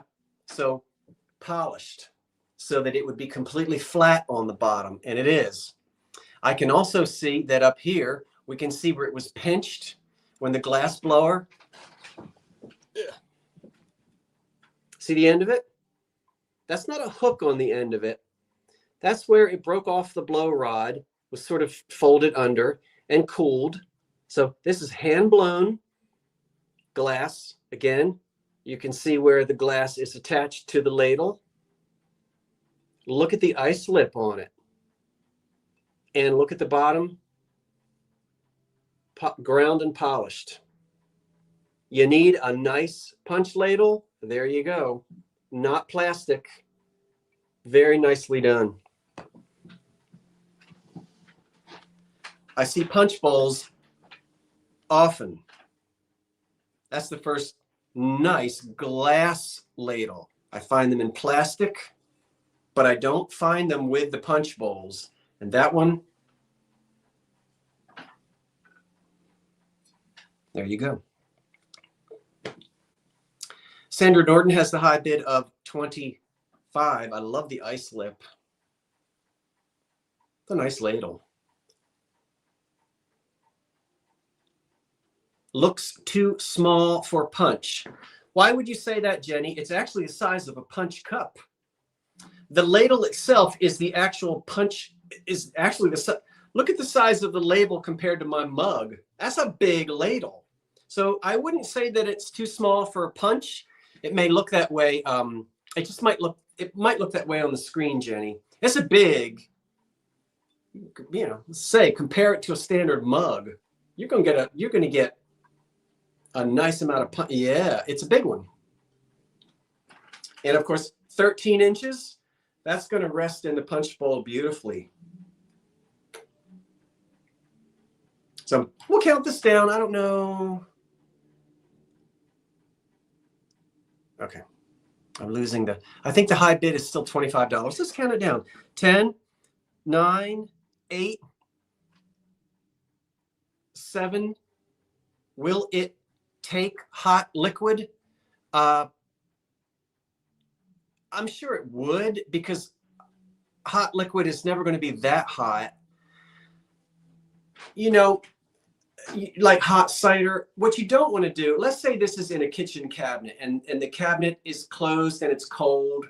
I wouldn't take a cold piece of glass and put it down in heat, but I would warm this up first in warm water, temper it, warm it up. You're certainly not going to put it down in boiling hot coffee. But if it were to go in like hot cider or something, it should not be a problem. That's my experience. But I would always warm it up a little bit in warm dishwater to bring the temperature of the glass down. Because if you're like me, my kitchen faces the north. It gets no sun at all.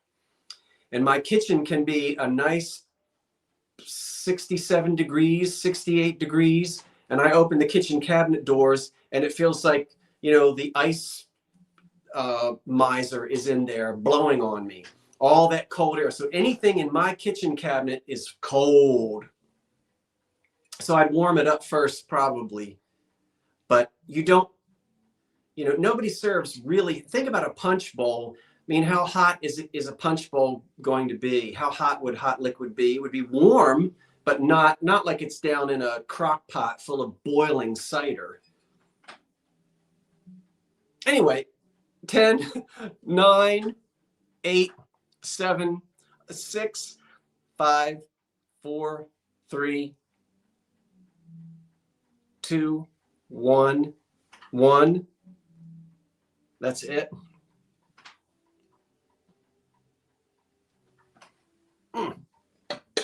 That's a nice ladle. That's a nice ladle. Okay.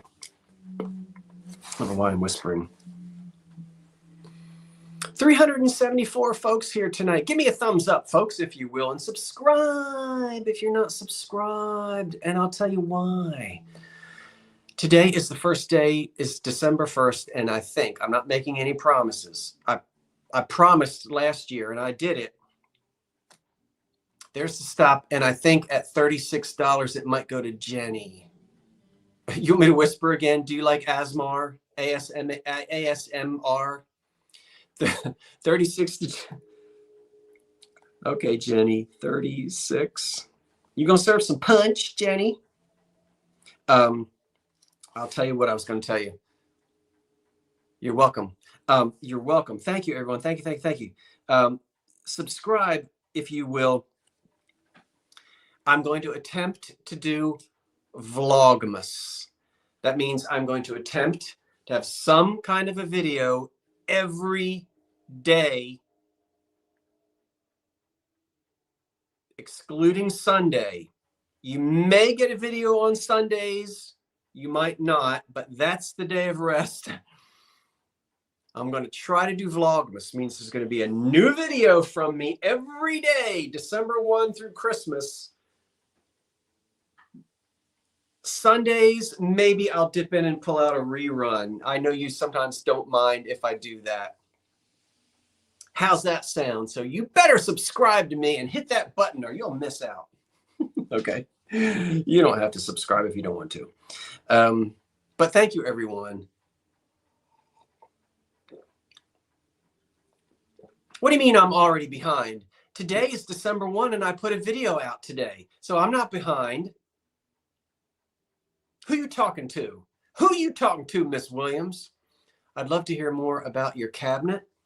Oh, and the American Brilliant cut. Yeah, I'm working on that American Brilliant cut. Anyway, so that's that. Okay, $18 will be our opening price for a custard mixing bowl that, not a custard.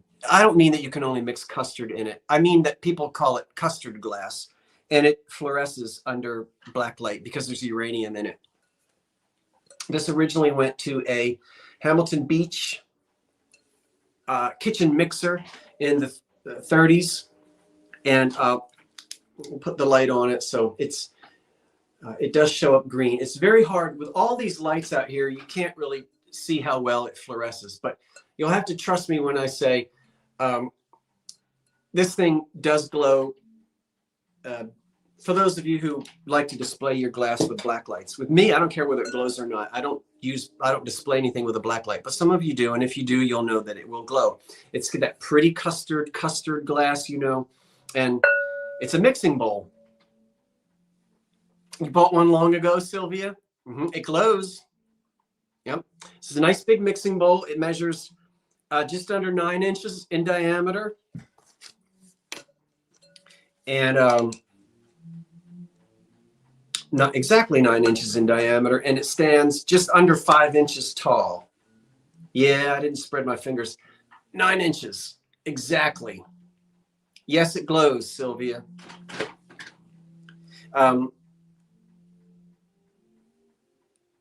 That's the big one. Those stand mixers typically had 2 bowls, the large one and then the smaller one that would nest in it. You can see there's the inside of it. Pretty good condition. This is ready to be used in your kitchen, your 1930s. It needs to be, I just bought this.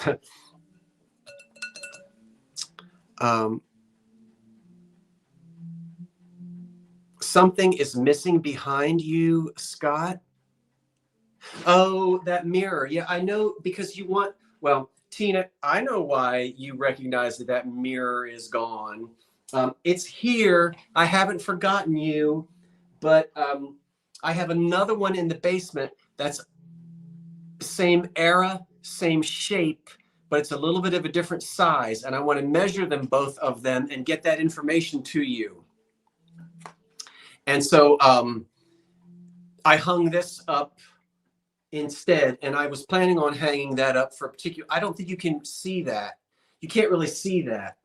So you don't know the subject matter, but I'm going to talk about that some other time, because that has special meaning to me, that print. Anyway, there we go. Let's count this down. The high bid right now is 20, and let's count it down. 10, 9, 8, 7, 6, 5, 4, 3, 2, 1. That's it. You can actually see that print. I thought there'd be too much of a glare on it. I can't believe that you can actually see it. But that print has some personal meaning. All right, let's put that down. Ugh. Ooh, gracious, gracious, gracious. All right, the mixing bowl.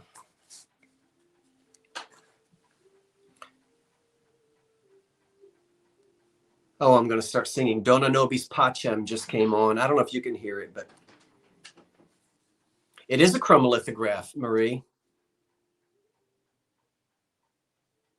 Dated 1898, I think, if I remember correctly. Okay, the stop is in, and Rising Phoenix. Well, wait, hold on, everybody. Be still. I need to refresh that.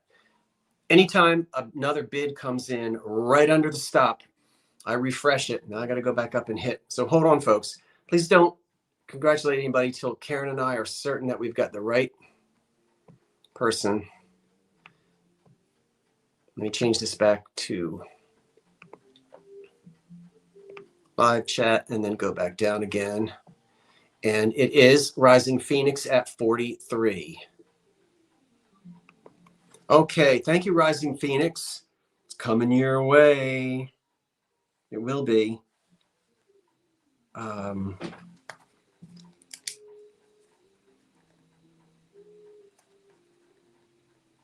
Rising. Okay, thanks, Rising Phoenix. Look at this at $20. I love this. Just had it in today's video. I did a thrift haul today, and I published that video today. And I have not done a thing to this. And I'm not going to do a thing to it. I hope you're not going to do a thing to it either. I love the expression, age has a way of sitting on a piece. And oh, the years are beautifully sitting on this piece. The history on the patina, the wear, it's fantastic. Now, we're starting at $20. It's in very good condition. The lid will open and close as it should. I have not cleaned it, and I don't plan on it. This is manufactured, marked on the bottom with the word Rome. This is nickel-plated copper. You can see the copper showing through on the bottom. And on the outside, we have nickel. Now, Rome, of course, doesn't mean Rome, Italy. The Rome manufacturing company became part of, I told you earlier, anyway, Revereware. All of your mothers and grandmothers had that copper Revereware. You know the Revereware pots and pans I'm talking about. Well, this dates to about 1900. This company started business in the late 19th century, so the 1890s. And this just has the turn of the century written all over it. Wooden handle in black, wooden knob on the top. Look at that spout. I just love this. There's something graceful about a pot like this. And think of the history. Again, this is going to date somewhere around 1900. Nickel-plated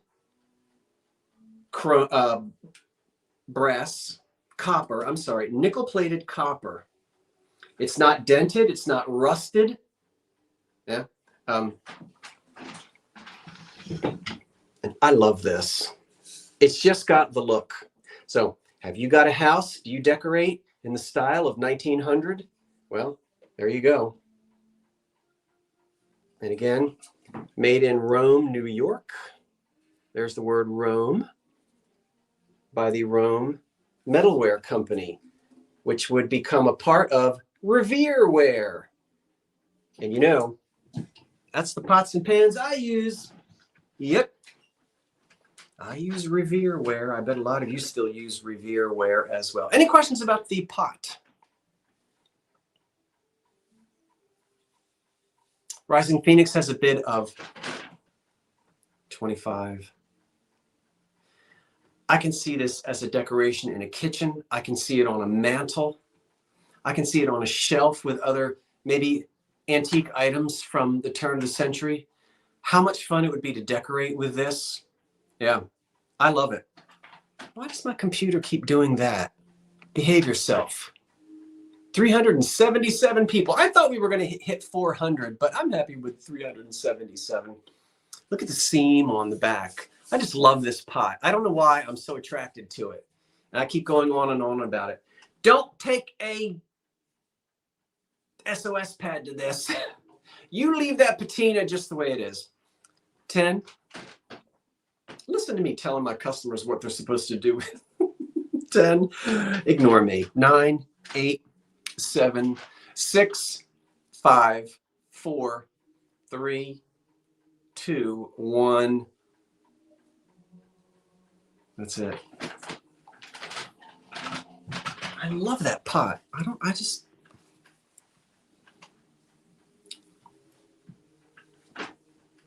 Time is it? 9:39. You know we're going to go past 10 o'clock tonight.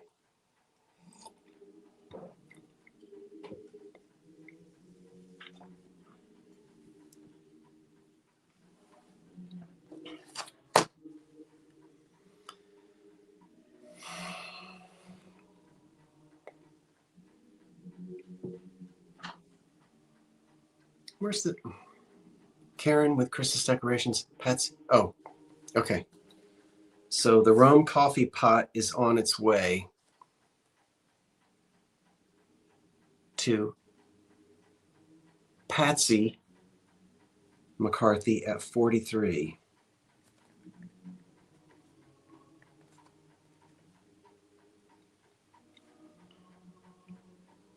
Yeah, okay. Thank you, Patsy. I appreciate that.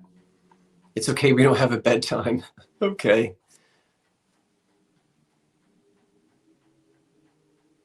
Oh, you can hear the music? I didn't know you could hear it. All right, let's see here. I don't know why my computer is being a... All right.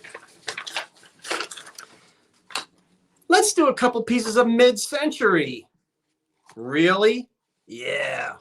Why not? Yeah. I don't know why I said it like that.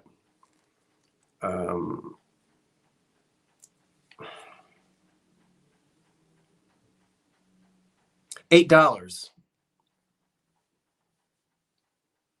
One candle holder. Now you guys have to help me because I never know. Viking, Ellie Smith. I don't know. It's not my thing, but I recognize it. And some of you like mid-century, so I'm happy to bring it. That wonderful 60s blue, one single candle holder. I guess there were two. Maybe there was a bowl that went in the middle. Couldn't tell you, but it starts at $8 and it has no problems at all. There's the bottom of it. And there's the spot for the candle. I don't know what else to say about it. Pretty color, ugly shape, Philip says. It measures 7.5 inches across. Yeah. 7.5 inches across. And it's all one thing, molded. That's fire polished because they've smoothed out the mold lines quite a bit. So, is it Viking? We probably don't have any mid-century folk here. You know, what I should do, since I rarely bring mid-century, I should save all of it and just do a specific mid-century sale to try to let the mid-century folk know, because I know people don't tune in to find mid-century on my channel because I really cut off when it comes to mid-century design. It's just not something that I deal in, but I do buy it when I see it. So, all right, 10. Mama T-Bird is a bit of 10. Let's count it down. 10, 9, 8, 7, 6, 5, 4, 3, 2, 1. That's it. I did see the opening bid of $10. We'll see if it goes anywhere. Yeah, that's probably what I need to do. Save all the mid-century and really advertise a true mid-century sale and try to get John Robert and all those other mid-century folk. I don't know. I just know John is loving mid-century. The stop is in, and that piece went to, hold on for a second. Mama T-Bird at 10. Jody's is as well. Mama T-Bird got that at 10. All right.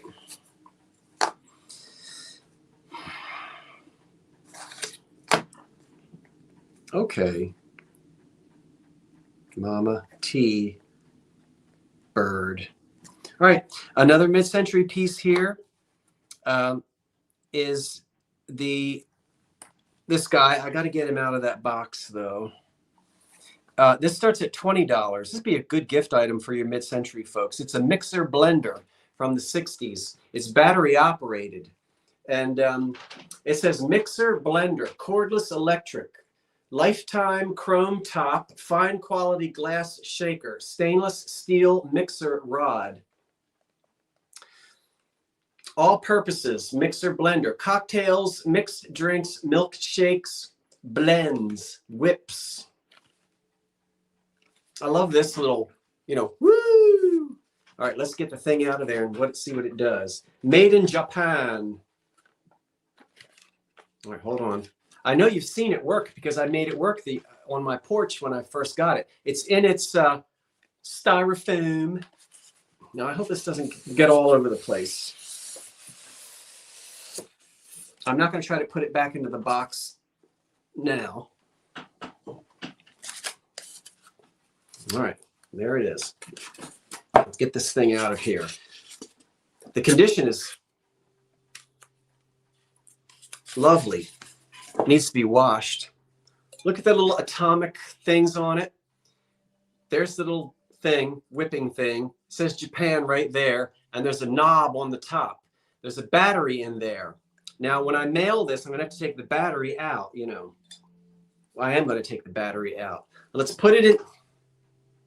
Let's put it in there. What? And let's turn it on and see what it's going to do. Are you ready? This is very exciting. Keep your eye on that blade in there. Ready? Here we go. 3, 2, 1.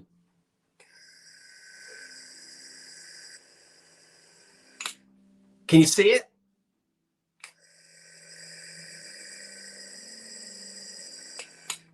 Can you hear it? So then you can have your drink or whatever it is you're doing with it. So we turn this little button on the top. Ready?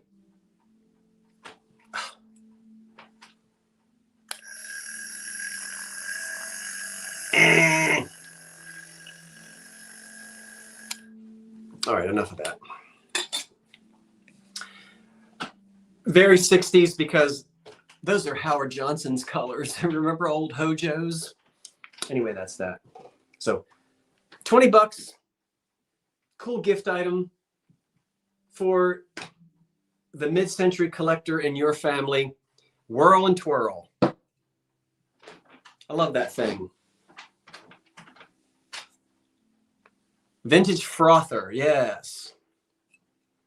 With these little,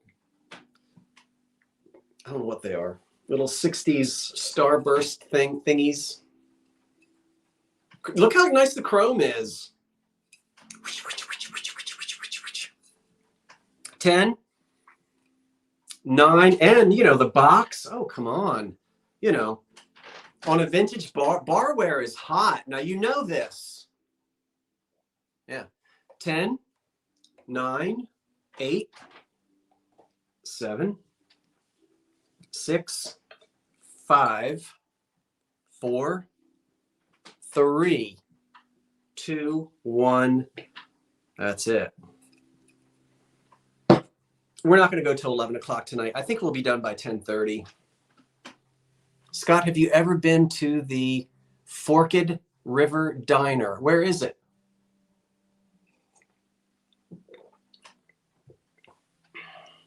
Where is the Forked River Diner? I've been to Olga's Diner.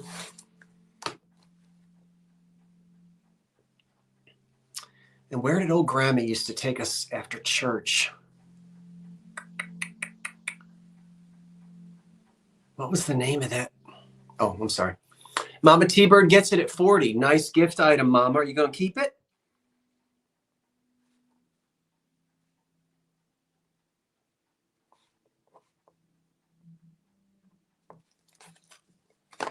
All right, Pyrex and chrome.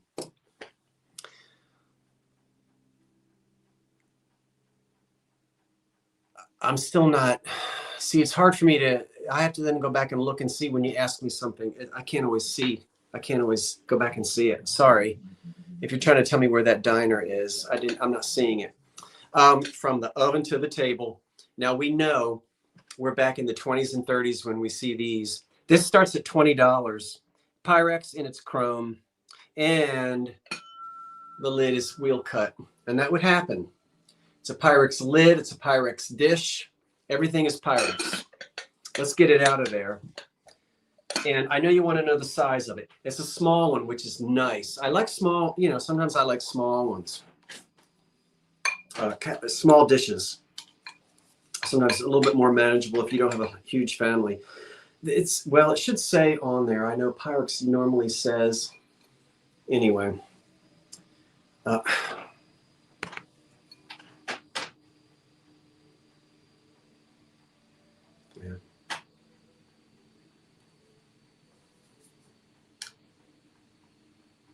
7, 3 inches tall and 7 in diameter. 3 inches tall, 7 in diameter with the tab handles. There's the Pyrex mark on the bottom. Love the knob on the lid, and look, the lid is etched. They would do that in the 20s and 30s. See it cut with the flowers? And the original chrome. So from the oven to the table, Completely usable. Absolutely completely usable. My aunt did her turkey in a cream and green enamel pan from the 30s. She sure did. Yeah. The condition on this is excellent. The chrome is wonderful. It's not pitted. I mean, you know, we're talking about something that's about 100 years old here again. 90 between 90 to 100 years old this is. Yep, this goes back. Remember, Pyrex was came out in 1915 or 1916. Absolutely. It's been around for a long time. Did I bring it home with me? No, I didn't. I'm still working on that piece of glass that my cousin has, the one that came from the factory where my great-grandfather worked. Anyway, let's count this down. This, the high bid right now is $25. Completely usable. 10, 9, 8, 7, 6, 5, 4, 3, 2, 1. That's it.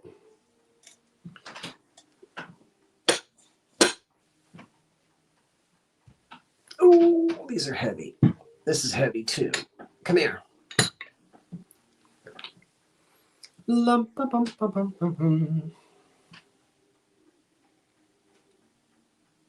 right.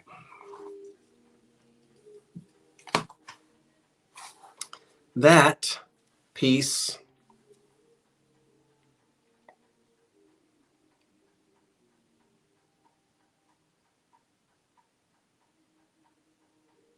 oh, there's the stop. It's Rising Phoenix at 30, I think.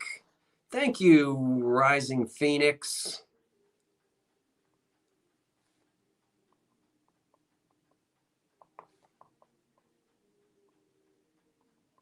Thank you so much. I appreciate it. Candied, no, let's not do that. Okay, how about these? $20. Another gift item. Could be. These are charming. They're nice quality. They're heavy. They're well made. And I believe, and I'll tell you why in a minute, that these are going to go back to the era of the 1930s. We have a lovely colonial couple falling asleep in their chairs, set of bookends. I will show you the detail. The detail is just fascinating on these, but they start at $20 and they are unmarked, maker unknown, but I've dealt with bookends over the years and everything about these is telling me that they do go back to that 1920s and 30s era. And I'll tell you my reasoning for that. But let's look at each one. This lovely colonial couple sitting side by side in their chairs, probably by the fire, and they're falling asleep. Old Granny is sitting here with her cap on. Her eyes are, I don't know if they're open or closed, but her head is falling down. And she's got her knitting. Yeah, see that? And then a little footstool. And there she is. Look, beautifully done all the way around.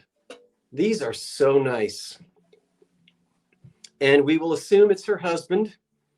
And charming. He's also contemplating his day, falling asleep, something in his hand, maybe a snuff box or might be a little cigarette box or something like that. And he's, again, in his lovely wingback colonial chair. And we'll turn it around this way. Charming bookends and extremely heavy.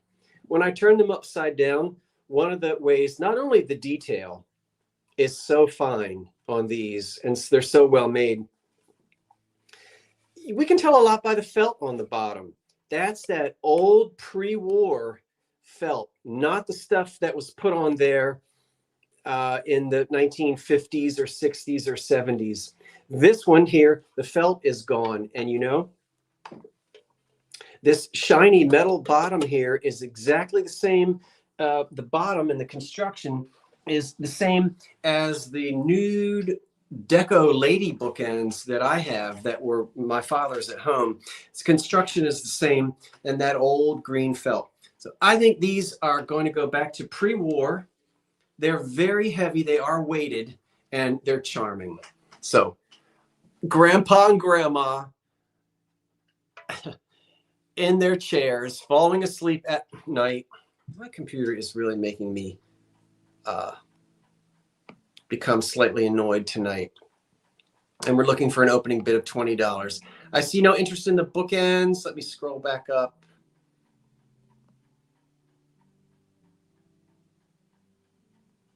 Did I not?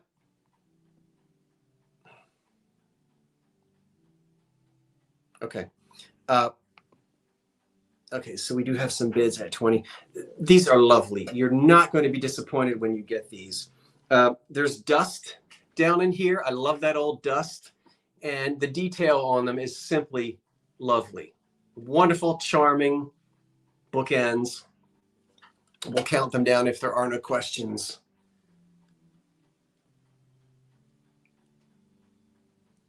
10, 9, 8, 7, 6, 5, 4, 3, 2, 1. That's it.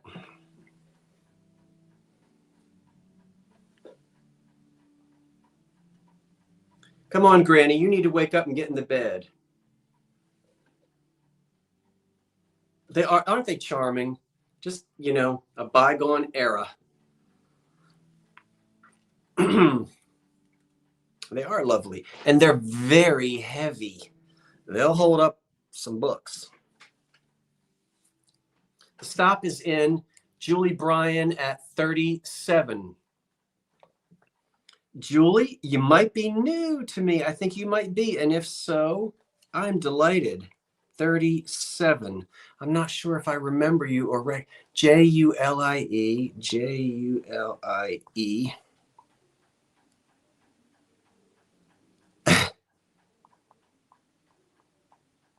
Julie Bryan. Okay. You've purchased before? Okay, Julie. I apologize if I'm not remembering you. This would be a good time to tell you that I will work on the invoices tomorrow morning. And I always say this. If by dinner time tomorrow night you have not heard from me, then you please reach out to me, because that means for some reason or another, I couldn't get you. I couldn't figure out how to get you, or the email bounced, you know, that kind of thing. But I do the invoices in the morning on Tuesday, during the day Tuesday. But by dinner time Monday, if you haven't heard from me, please contact me, because that means I'm waiting.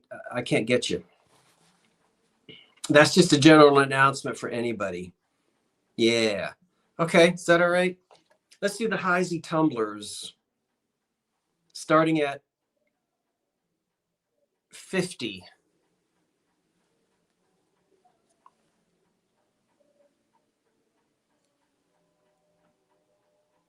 Wait, what? It's not Julie, it's him?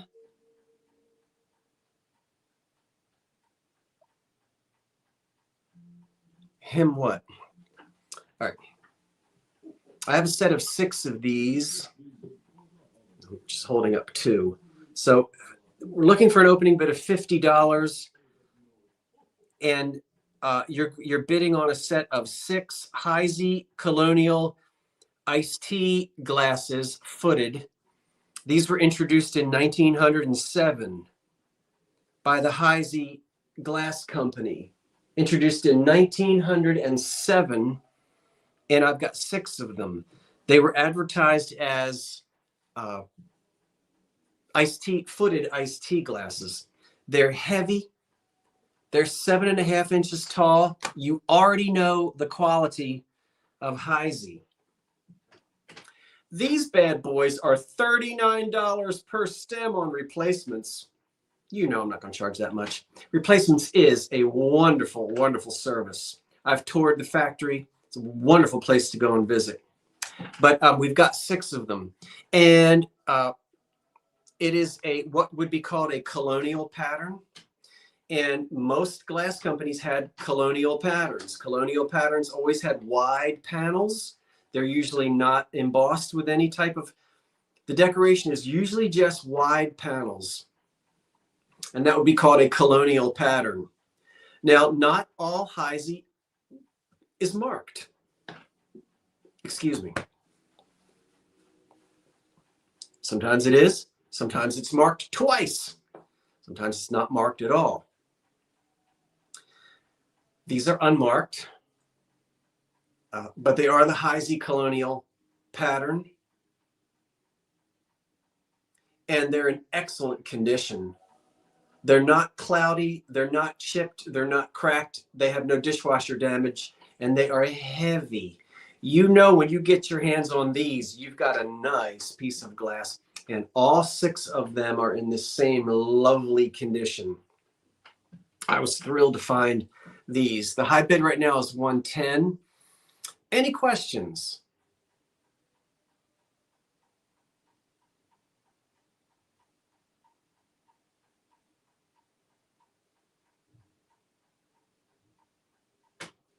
Any questions, anyone, on the Heisey colonial pattern introduced in 1907? Heisey went out of business in the 50s. And thankfully, the Heisey Collectors Association Club got most of the molds, not all of them. Hope to hear from you, Scott, for the 20s sheet. Okay, you email me again. Thank you so much. You got to get up at 5 a.m. Okay, no, thanks, Jody. Look at that sparkle. It's good glass.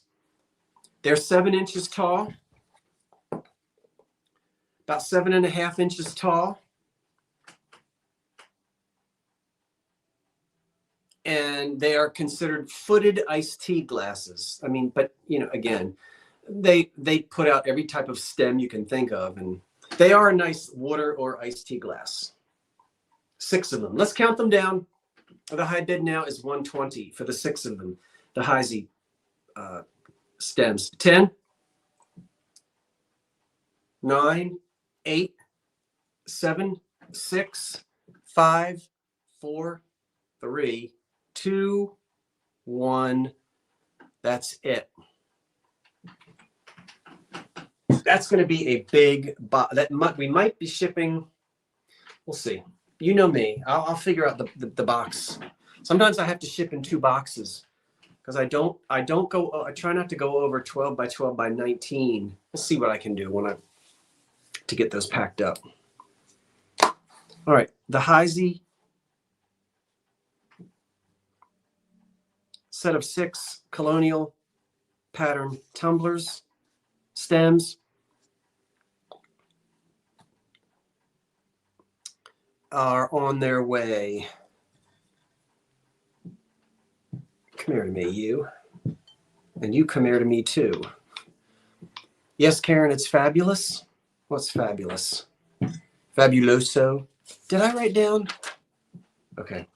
I forgot about those. I'm just talking to myself. Terry Trahan. Look at all that popcorn.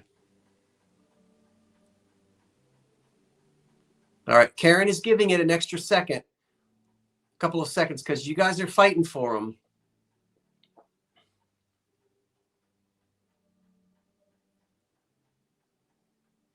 We'll let you fight it out.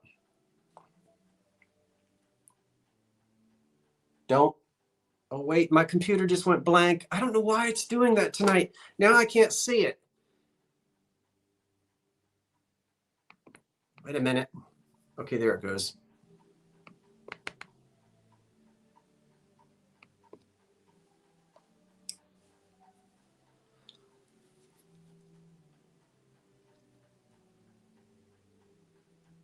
What's not night?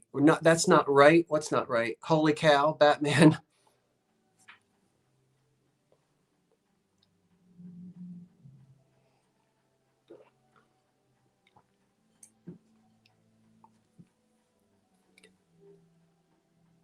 Next, I've got these EAPG tumblers. Rising Phoenix gets them. I think. Let me scroll back up.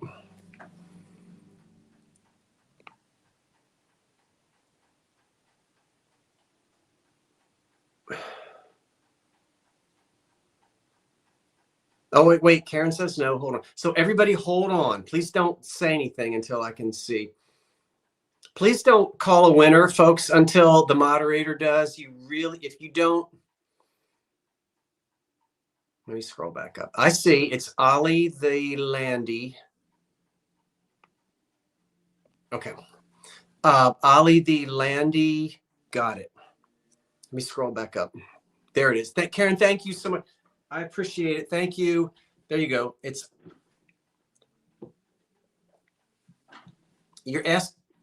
Okay, 260 Ollie the Landy. And then let me go find my spot.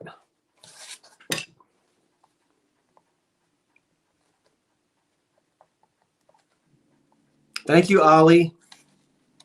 Do you have a Heisey collection? I'm just curious. You're welcome. And thank you, everyone who placed bids. I appreciate that. And Ollie, thank you. If you're a collector of Heisey or not, I've got. Thank you so much. Now, somebody was asking me a question about something else in the middle of that. I can't really answer that, and now it's gone. So there is another humidor. I'm going to get to that. It's hard for me to answer questions about other things in the middle of the bidding. So there's. Congratulations. Very nice. You're welcome. Thank you.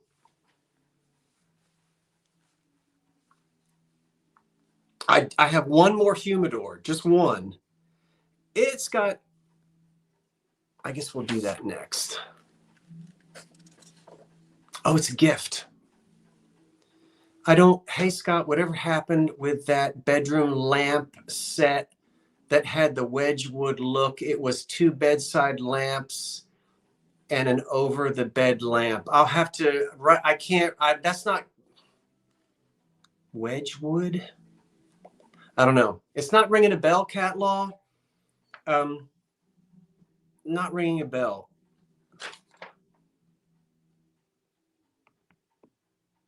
I don't remember that. Yeah, I can't think of a that looks like Wedgwood.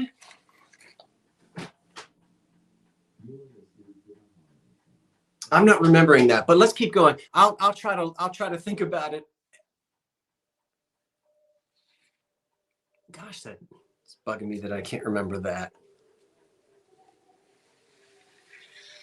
But I do have this humidor here.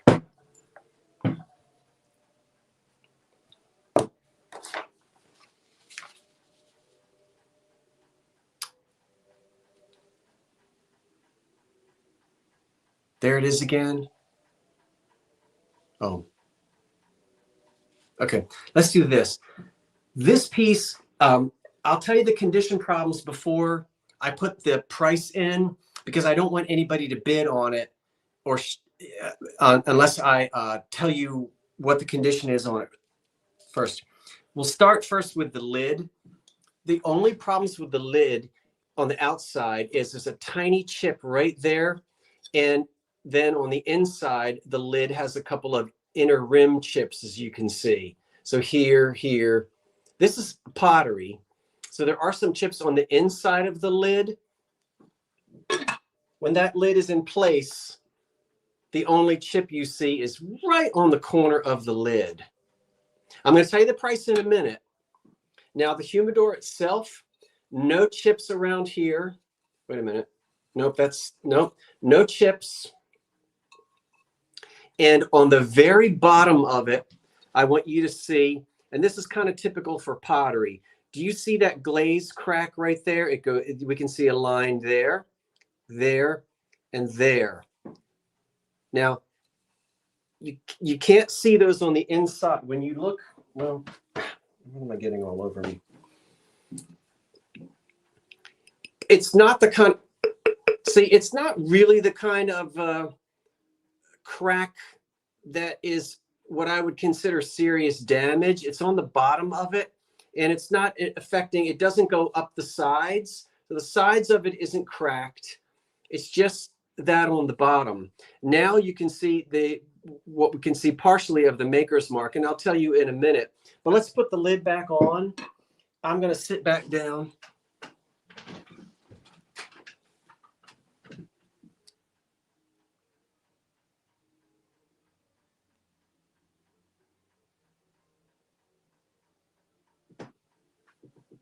And we're going to start this humidor at 20.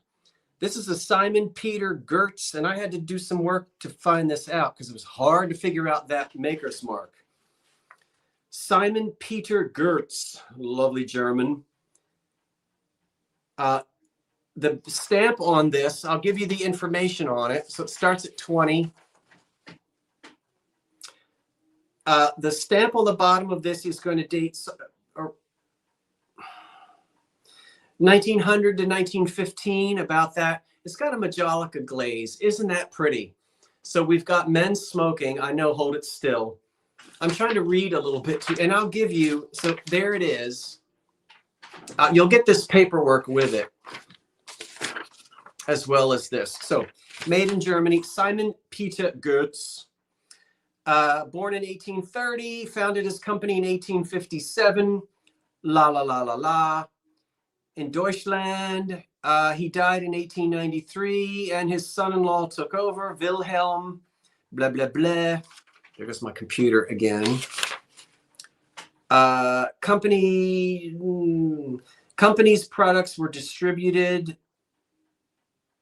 Okay, the original company continued until 1997. So the original company stayed around till 1997. But the mark on the bottom of this dates it to the early turn of the century.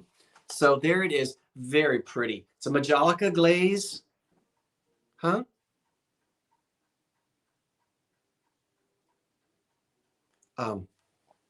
So we have a Gothic background.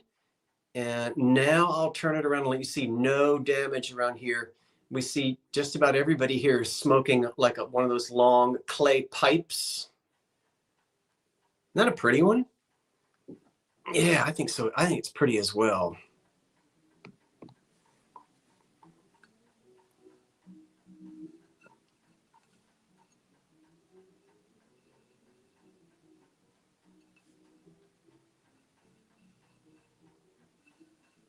Yeah, nice one. This was made in Germany. It is a Simon Peter Gertz. This was made between 1900 and 1920. It is an antique tobacco humidor, and we'll count it down. Yes, the company made Steins as well. Absolutely. Yeah, I think the high bid right now is 32. We'll count it down. 10, 9, 8, 7, 6, 5, 4, 3, 2, 1. That's it.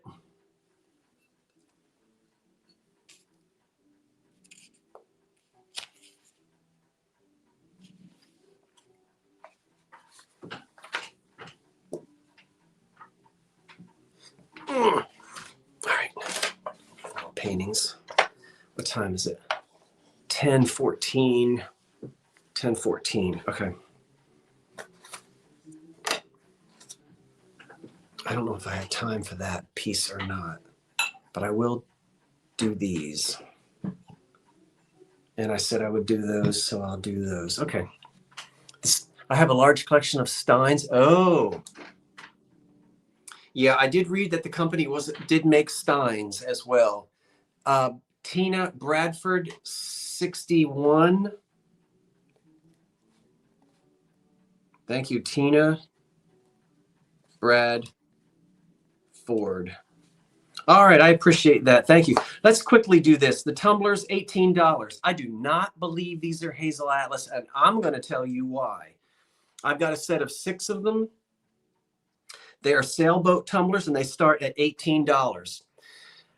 I have been in this business for a long time. Now, they could be Hazel Atlas, but I don't think they are. Hazel Atlas tumblers, the water is different. There are birds. The ship looks different. Even the way the white enamel sits on the glass is different. They're not marked Hazel Atlas. The bottoms are thick. The Hazel Atlas tumblers don't have that thick bottom. I think these are made by some other company. And remember, companies copied each other. So I've got 6 of these in excellent condition. Hazel Atlas had a sportsman's line in the 30s, which was cobalt blue, and there was a sailboat line. But everything about the Hazel Atlas is different from this. As I said, the water line is different. You have no birds. The shape of the sailboat is different. Come sail away. And there's a thickness to this bottom. The bottoms are that thick. So you have glass going all the way up to that 3rd water line right there. Whereas the Hazel Atlas pieces of glass, I should go right out into the kitchen and get a Hazel Atlas tumbler, but I'm not going to do it. So not the same. And these are not in my Hazel Atlas book. So again, you've really got to remember that everybody copied each other. Anyway, 6 of them. These are little, little, whatever the drink is, on the rocks. I don't know what it is. I don't know what you drink out of them, but it's a cocktail. And there would be a big shaker that went with them. I don't have a cocktail shaker to go with them. These are nice. And a lot of times the white will turn yellow. Well, we don't have that here. So that's nice. We'll count these down. The high bid, I don't know where we are, but I wanted to start out at 18. These are nice in cobalt, and they're 1930s era. So the sailboat tumblers, they do complement the Hazel Atlas. I'm not absolutely in agreement with that. It's just that I wanted to be, because I knew if I said I didn't know the maker, everybody would say, oh, Hazel Atlas, Hazel Atlas, Hazel Atlas. Please understand, I run Scott's sale like an auction where if bids are coming in, you let them run. I agree with you, Karen. Scott understands how I do stops. I understand what he wants everyone to have a fair chance. Yeah, Karen, you're not the only one that does that. That's why it happens at a real auction. If people are bidding on something and it's boom, boom, boom, boom, boom, we let the bids roll. I mean, I'm not embarrassed. There's nothing tricky going on there. If people have the cash and they want to spend it, spend it. If there are only 1 or 2 bids or there's not a lot of competition, then Karen will put that stop in there right away. But there's nothing shady going on, and there's nothing not right about that. Let it roll. I mean, what am I saying? What can you say? I don't think there's anything wrong with that. They're bidding on it. I think they should go ahead and bid. Anyway, should we count these down? Thank you, Karen, for putting that in. Karen, you do a great job, and I appreciate you. 10, 9, 8. Thank you, Heidi. Heidi says, nothing wrong with that. Judy says, let it roll. That's it. Good business. I'm with you. Sylvia says, I agree. Rising Phoenix says, good business. Folks, I am so appreciative of your, I know some folks might not like it, or they think, oh, well, that's not fair. Well, hey, we're not doing anything shady. There's nothing wrong with that, Karen. You let it roll, says Tina. Okay. 10, 9, 8, 7, 6, 5, 4, 3, 2, 1. That's it on these. So I appreciate that, folks. And, I appreciate you guys.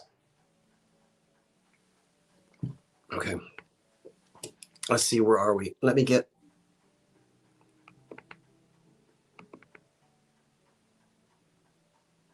The stop is in, and it's, I think, Heidi at 51.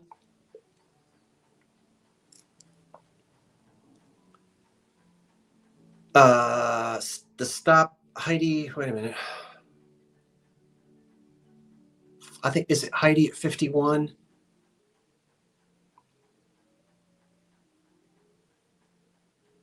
Heidi Esterholm at 51.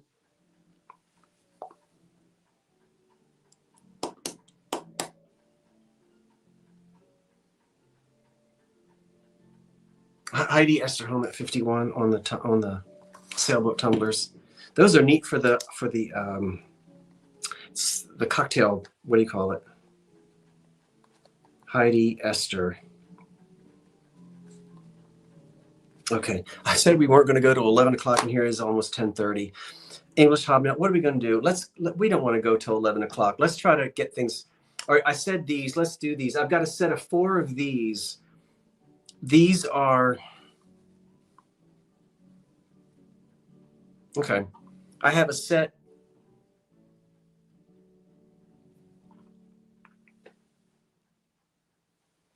Thank you, Katie. Has little to do. Kathy, at an auction, doesn't bidding keep on going until no more bids? You got it, Katie. Let's count these down. I haven't even told you what they are. Woo! I haven't even told you what they are. I've got 4 of them. You know me. I don't mind a place setting for 4. At $19, these were introduced in 1905 by the Indiana Glass Company. It's line 123 Star and Arch. Early American patterned glass. I've got a set of 4 of them. Here are 2 of them. Introduced in 1905 by the Indiana Glass Company. It's line 123 called Star and Arch.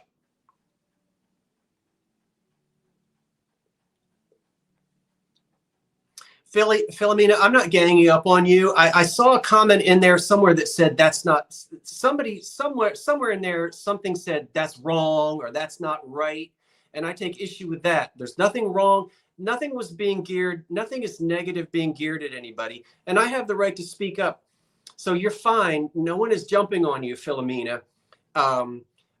I just happened to see that somebody said that's not right. Now you can have that opinion, but I'm also allowed to tell you why I think that it is right. And we had a lot of agreement with that. So that's all I was saying. Philomena, I'm not jumping on you. I don't think anybody was. I didn't get that. No, I understand that. I'm not jumping on anybody. I just happened to see a comment that said, that's wrong or that's not right or something like that. And am I not allowed to, say anything? So we're good. We're all friends. Not a problem. That's the only reason I wanted to clarify that. Just clarifying it. Wasn't jumping on anybody to we're not ganging up on anybody here. Everybody's entitled to their opinions, and that's fine. We good? I don't want you to have any hard feelings. No hard feelings meant. Nobody's ganging up on you. At least I'm not. Now, these from 1905, Indiana Glass line 123 Star and Arch.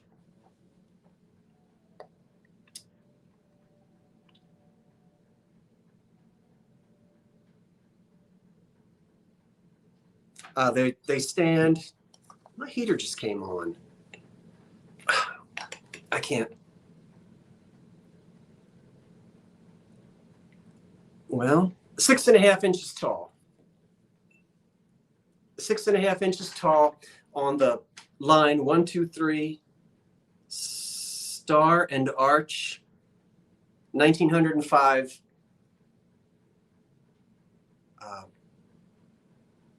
A set of 4 of them. Wine glasses.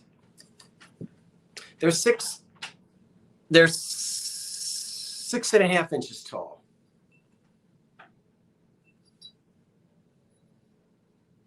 And they don't have any damage on them. 6.5 inches tall, no damage. A set of 4 of them. I only have 2 of them out here. We'll count these down 10. I think we have a bid in. Oh yeah, I don't know. That would cost too much money to fix that ring.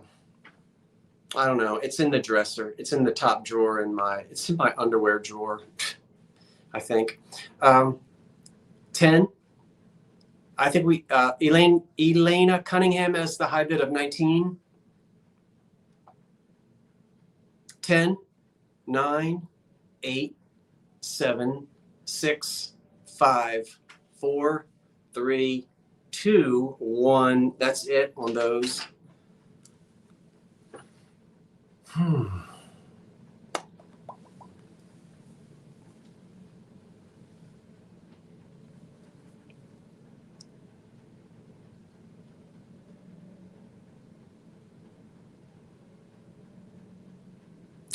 Where are they?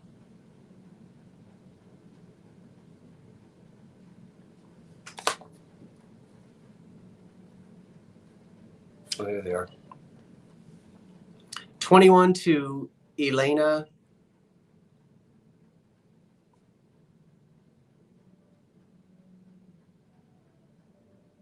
Elena at 21. Yeah, as I said, Sandra, nobody was ganging up on Philomena. That was not, no, there was not any attack on her. I was explaining, and I think we've gone over that enough. That went to Elena. E-L-E, what's Elena's last name? Or full, is there a full? Oh, it's Cunningham? It is, okay. At 21. E-L-E-N-A Cunningham. Okay. I said I would, yeah, okay, let's do these. 20. These are quaint. We'll do these. Yeah, listen, as long as, there goes that. Okay, there it is.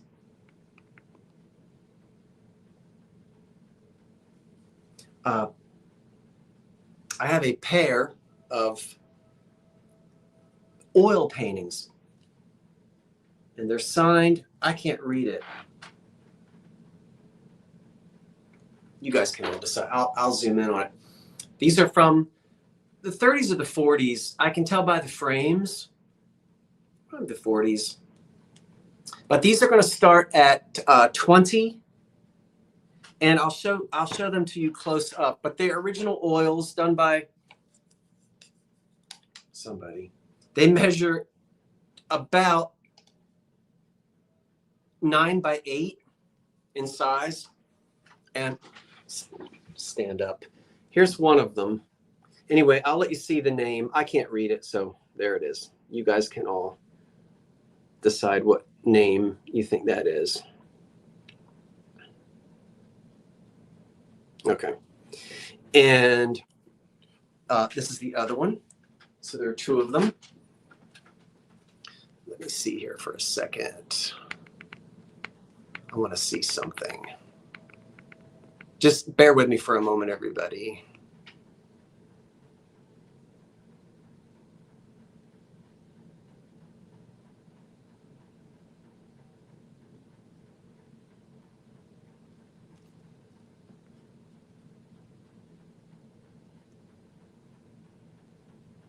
Yeah. Okay. So they're nice and clean. Let you see the backs. Yep, the frames are wooden.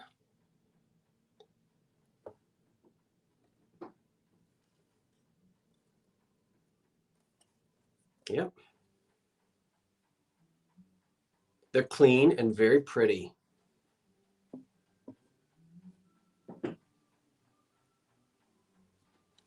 So, but it's hard to,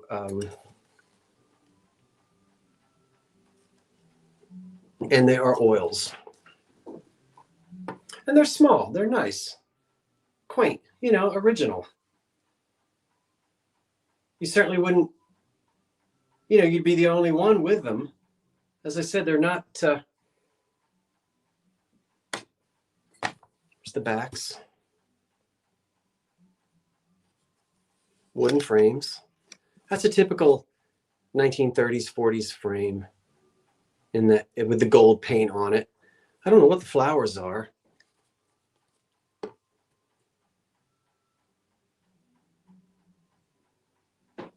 All right. So I guess I'll count these down. 10, 9, 8, 7, 6, 5, 4, 3, 2, 1. That's it.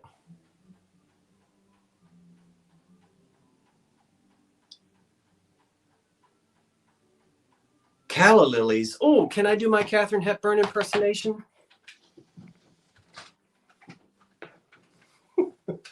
You can't mention calla lilies without doing a Katharine Hepburn impersonation. Is that upside down? No, those are daffodils in that one. There it is. Wait, I have to refresh because somebody came in right after the stop. Then I got to go all the way back up and hit. This takes a minute, everybody, so just give me a second. I'll put it back in live chat and then go back down again. Yeah. I'm not doing my impersonation. Oh, they want me to do it? No. How much? It's Elena Cunningham? No. It's Christina at 37, I think. Oh, dearie me. I'm ready to go to bed, I think. 2:37. Oh my goodness. Okay. Elena, what is it? Hold on. No, Christina. It's, yeah. Okay. Christina.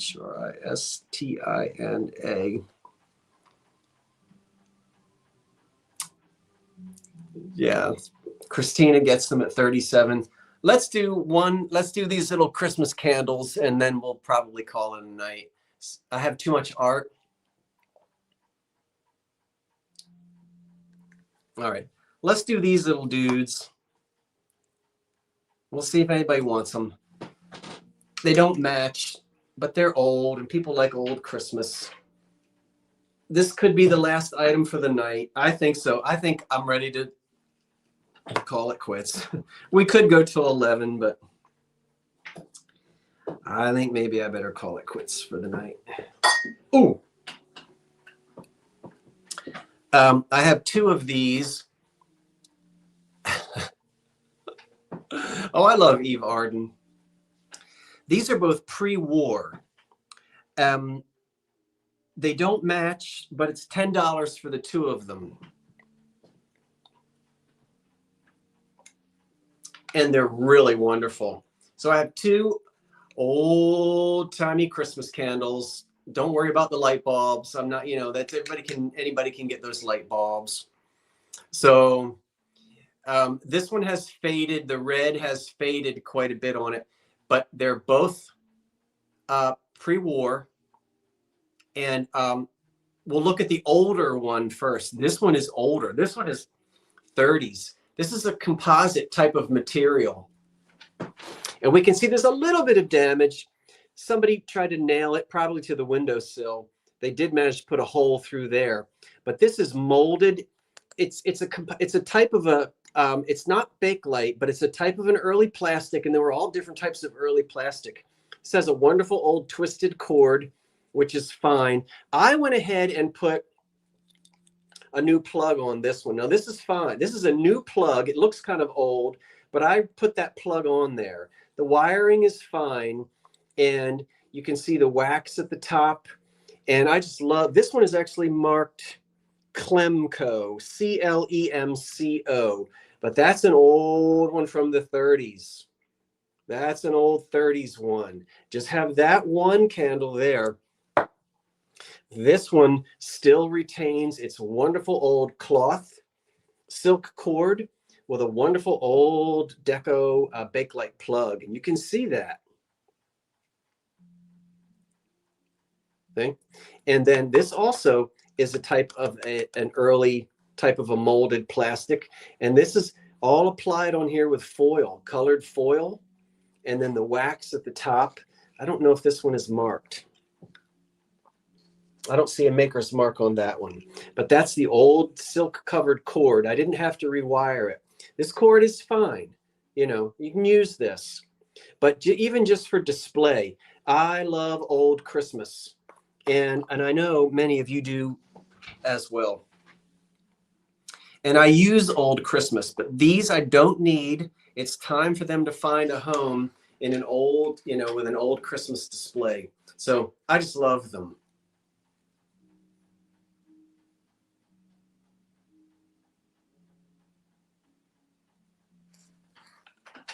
See? So we'll go all the way up to the tops. And of course, put whatever kind of a light bulb that you want in there. Christmas light bulbs will fit. So we'll count these down. Yeah, there were a lot of types of, Bakelite is a type of plastic, and there were lots of them. Oh gosh, we could name all the different synthetic sort of plastics, but I'm not a chemist, so I won't attempt it. We'll count them down: 10, 9, 8, 7, 6, 5, 4, 3, 2, 1. That's it. On the old Christmas candles. And I think that's enough for the night.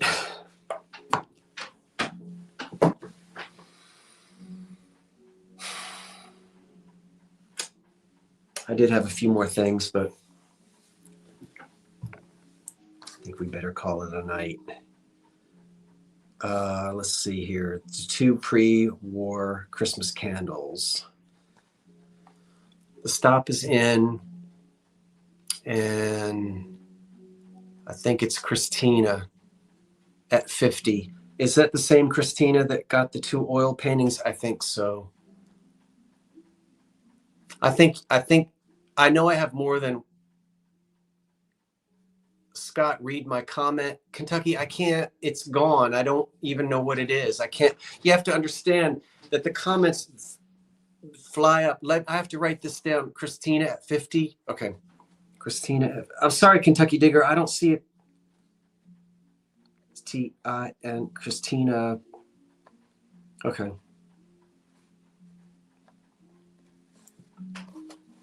Yeah, that's okay. Thank you, Christina. Thank you, everyone who placed bids. I think we'll stop there.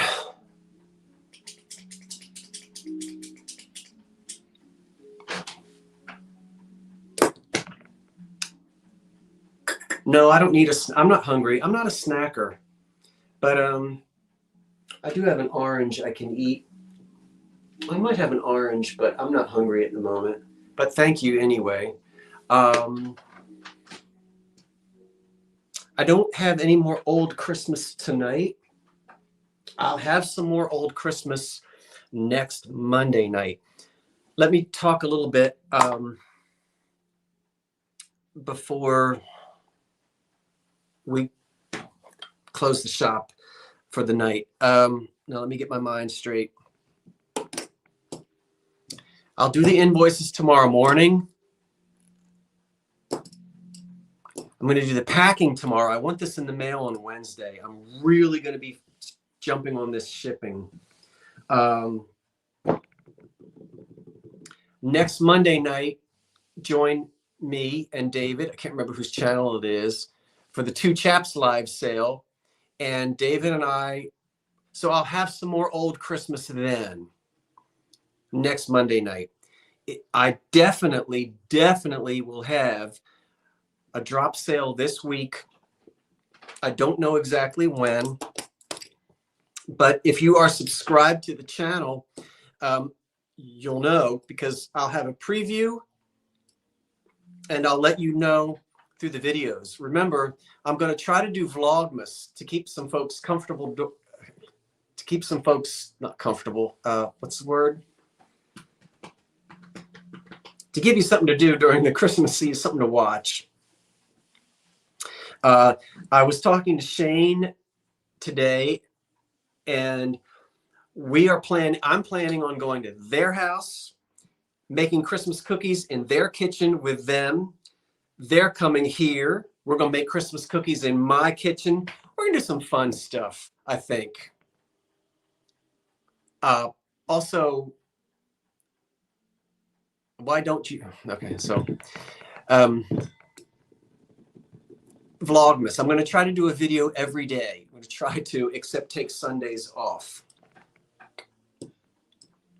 Thank you, everyone, for watching. Karen, I want to thank you for all the work that you do as moderator and anyone else who was here moderating. Thank you everybody for being here this evening, and that's it. Anything you want to chat about in the last 1 or 2 minutes before we call it quits? If there's anything that you want to chat about for a second. Thank you, everyone. There's so many wonderful channels. Did you get my email? Rhonda, I don't know. Is it to delay your packages, if that's what you're asking me? If I know you want them delayed a lot. So do you want them delayed again? I can. It's not a problem. It's all packed up. The boxes are sitting. All right, I'll delay it. I've got your box. I've got your things, Rhonda, and they're all packed up, but I will hold off on them. I know you had asked me to not ship them until December 1st, but you want me to hold on to them again? I will. Absolutely. Because I know your husband picks the boxes up. So I will hold on to them until you say, fire away. And then I'll put them into the mail for you. No problem at all. And you are welcome. Okay. Anything else? Questions, comments? I know there's a lot going on, lots of sales and things going on a lot of different channels. It's a good idea to do the mid-century at some time with David. Yeah. David and I could both save up for that. That's a good idea, because I wouldn't have enough to do a whole show. Maybe I could do it with David. He finds mid-century. They do. They find more of it than I do. It's a good idea. I think I'll, oh, you're welcome. Is it Rai Kwai? I don't know how to say that.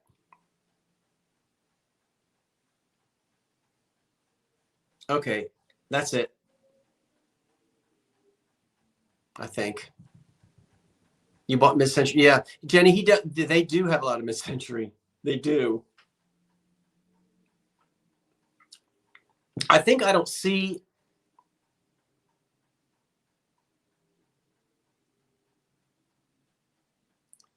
What happened with that item you were having evaluated about a year ago? You'll have to be more specific, because I don't know what you're talking about. Scott, are you getting snow tomorrow? I think so. I don't pay attention to it. It doesn't bother me. I think just a little bit of, it's going to just be messy here. It's not a big, snow is not a big deal to me. Oh, it's called Reiki. R-E-Y-K, Reiki. Okay.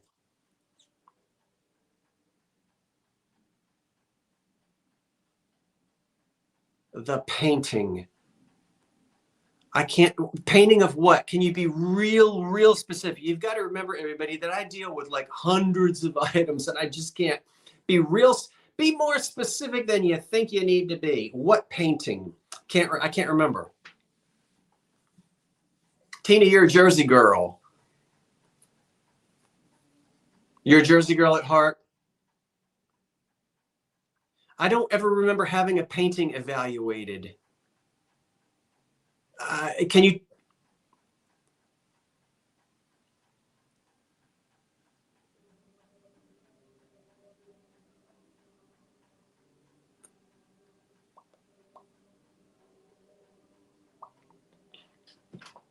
Okay, if you're talking about what I think you're talking about, it's not a painting. It's a piece of glass, but it's not a painting. I have a painting of the Jersey Shore, but you guys are talking about two different things. That painting is still hanging in the other room, the one about the Jersey Shore. And I really wasn't taking it anywhere to evaluate it, but I was going to go to that area to try to see if I could maybe find some art galleries. If that's what you're talking about, I haven't done anything with it yet. It's still hanging on the wall. That's a nice painting, if that's the one you're talking about, the Jersey Shore painting. I wanted to get there this summer to do it and just couldn't do it. But there's another piece that is not a painting, that is a very historical piece of glass historic piece of glass that will take too long to talk about. But I appreciate you asking. That's down in the basement, but that's a piece of that was from an interior, and I know I didn't get all the information on that yet, Sylvia. Still working on that. That's a tough one. I'd like to do a video about it. Yeah, I appreciate you asking me about that. It took me a minute to try to remember what it was. Yeah. Yeah, once you're a Jersey girl, you're always a Jersey girl. Yeah. I've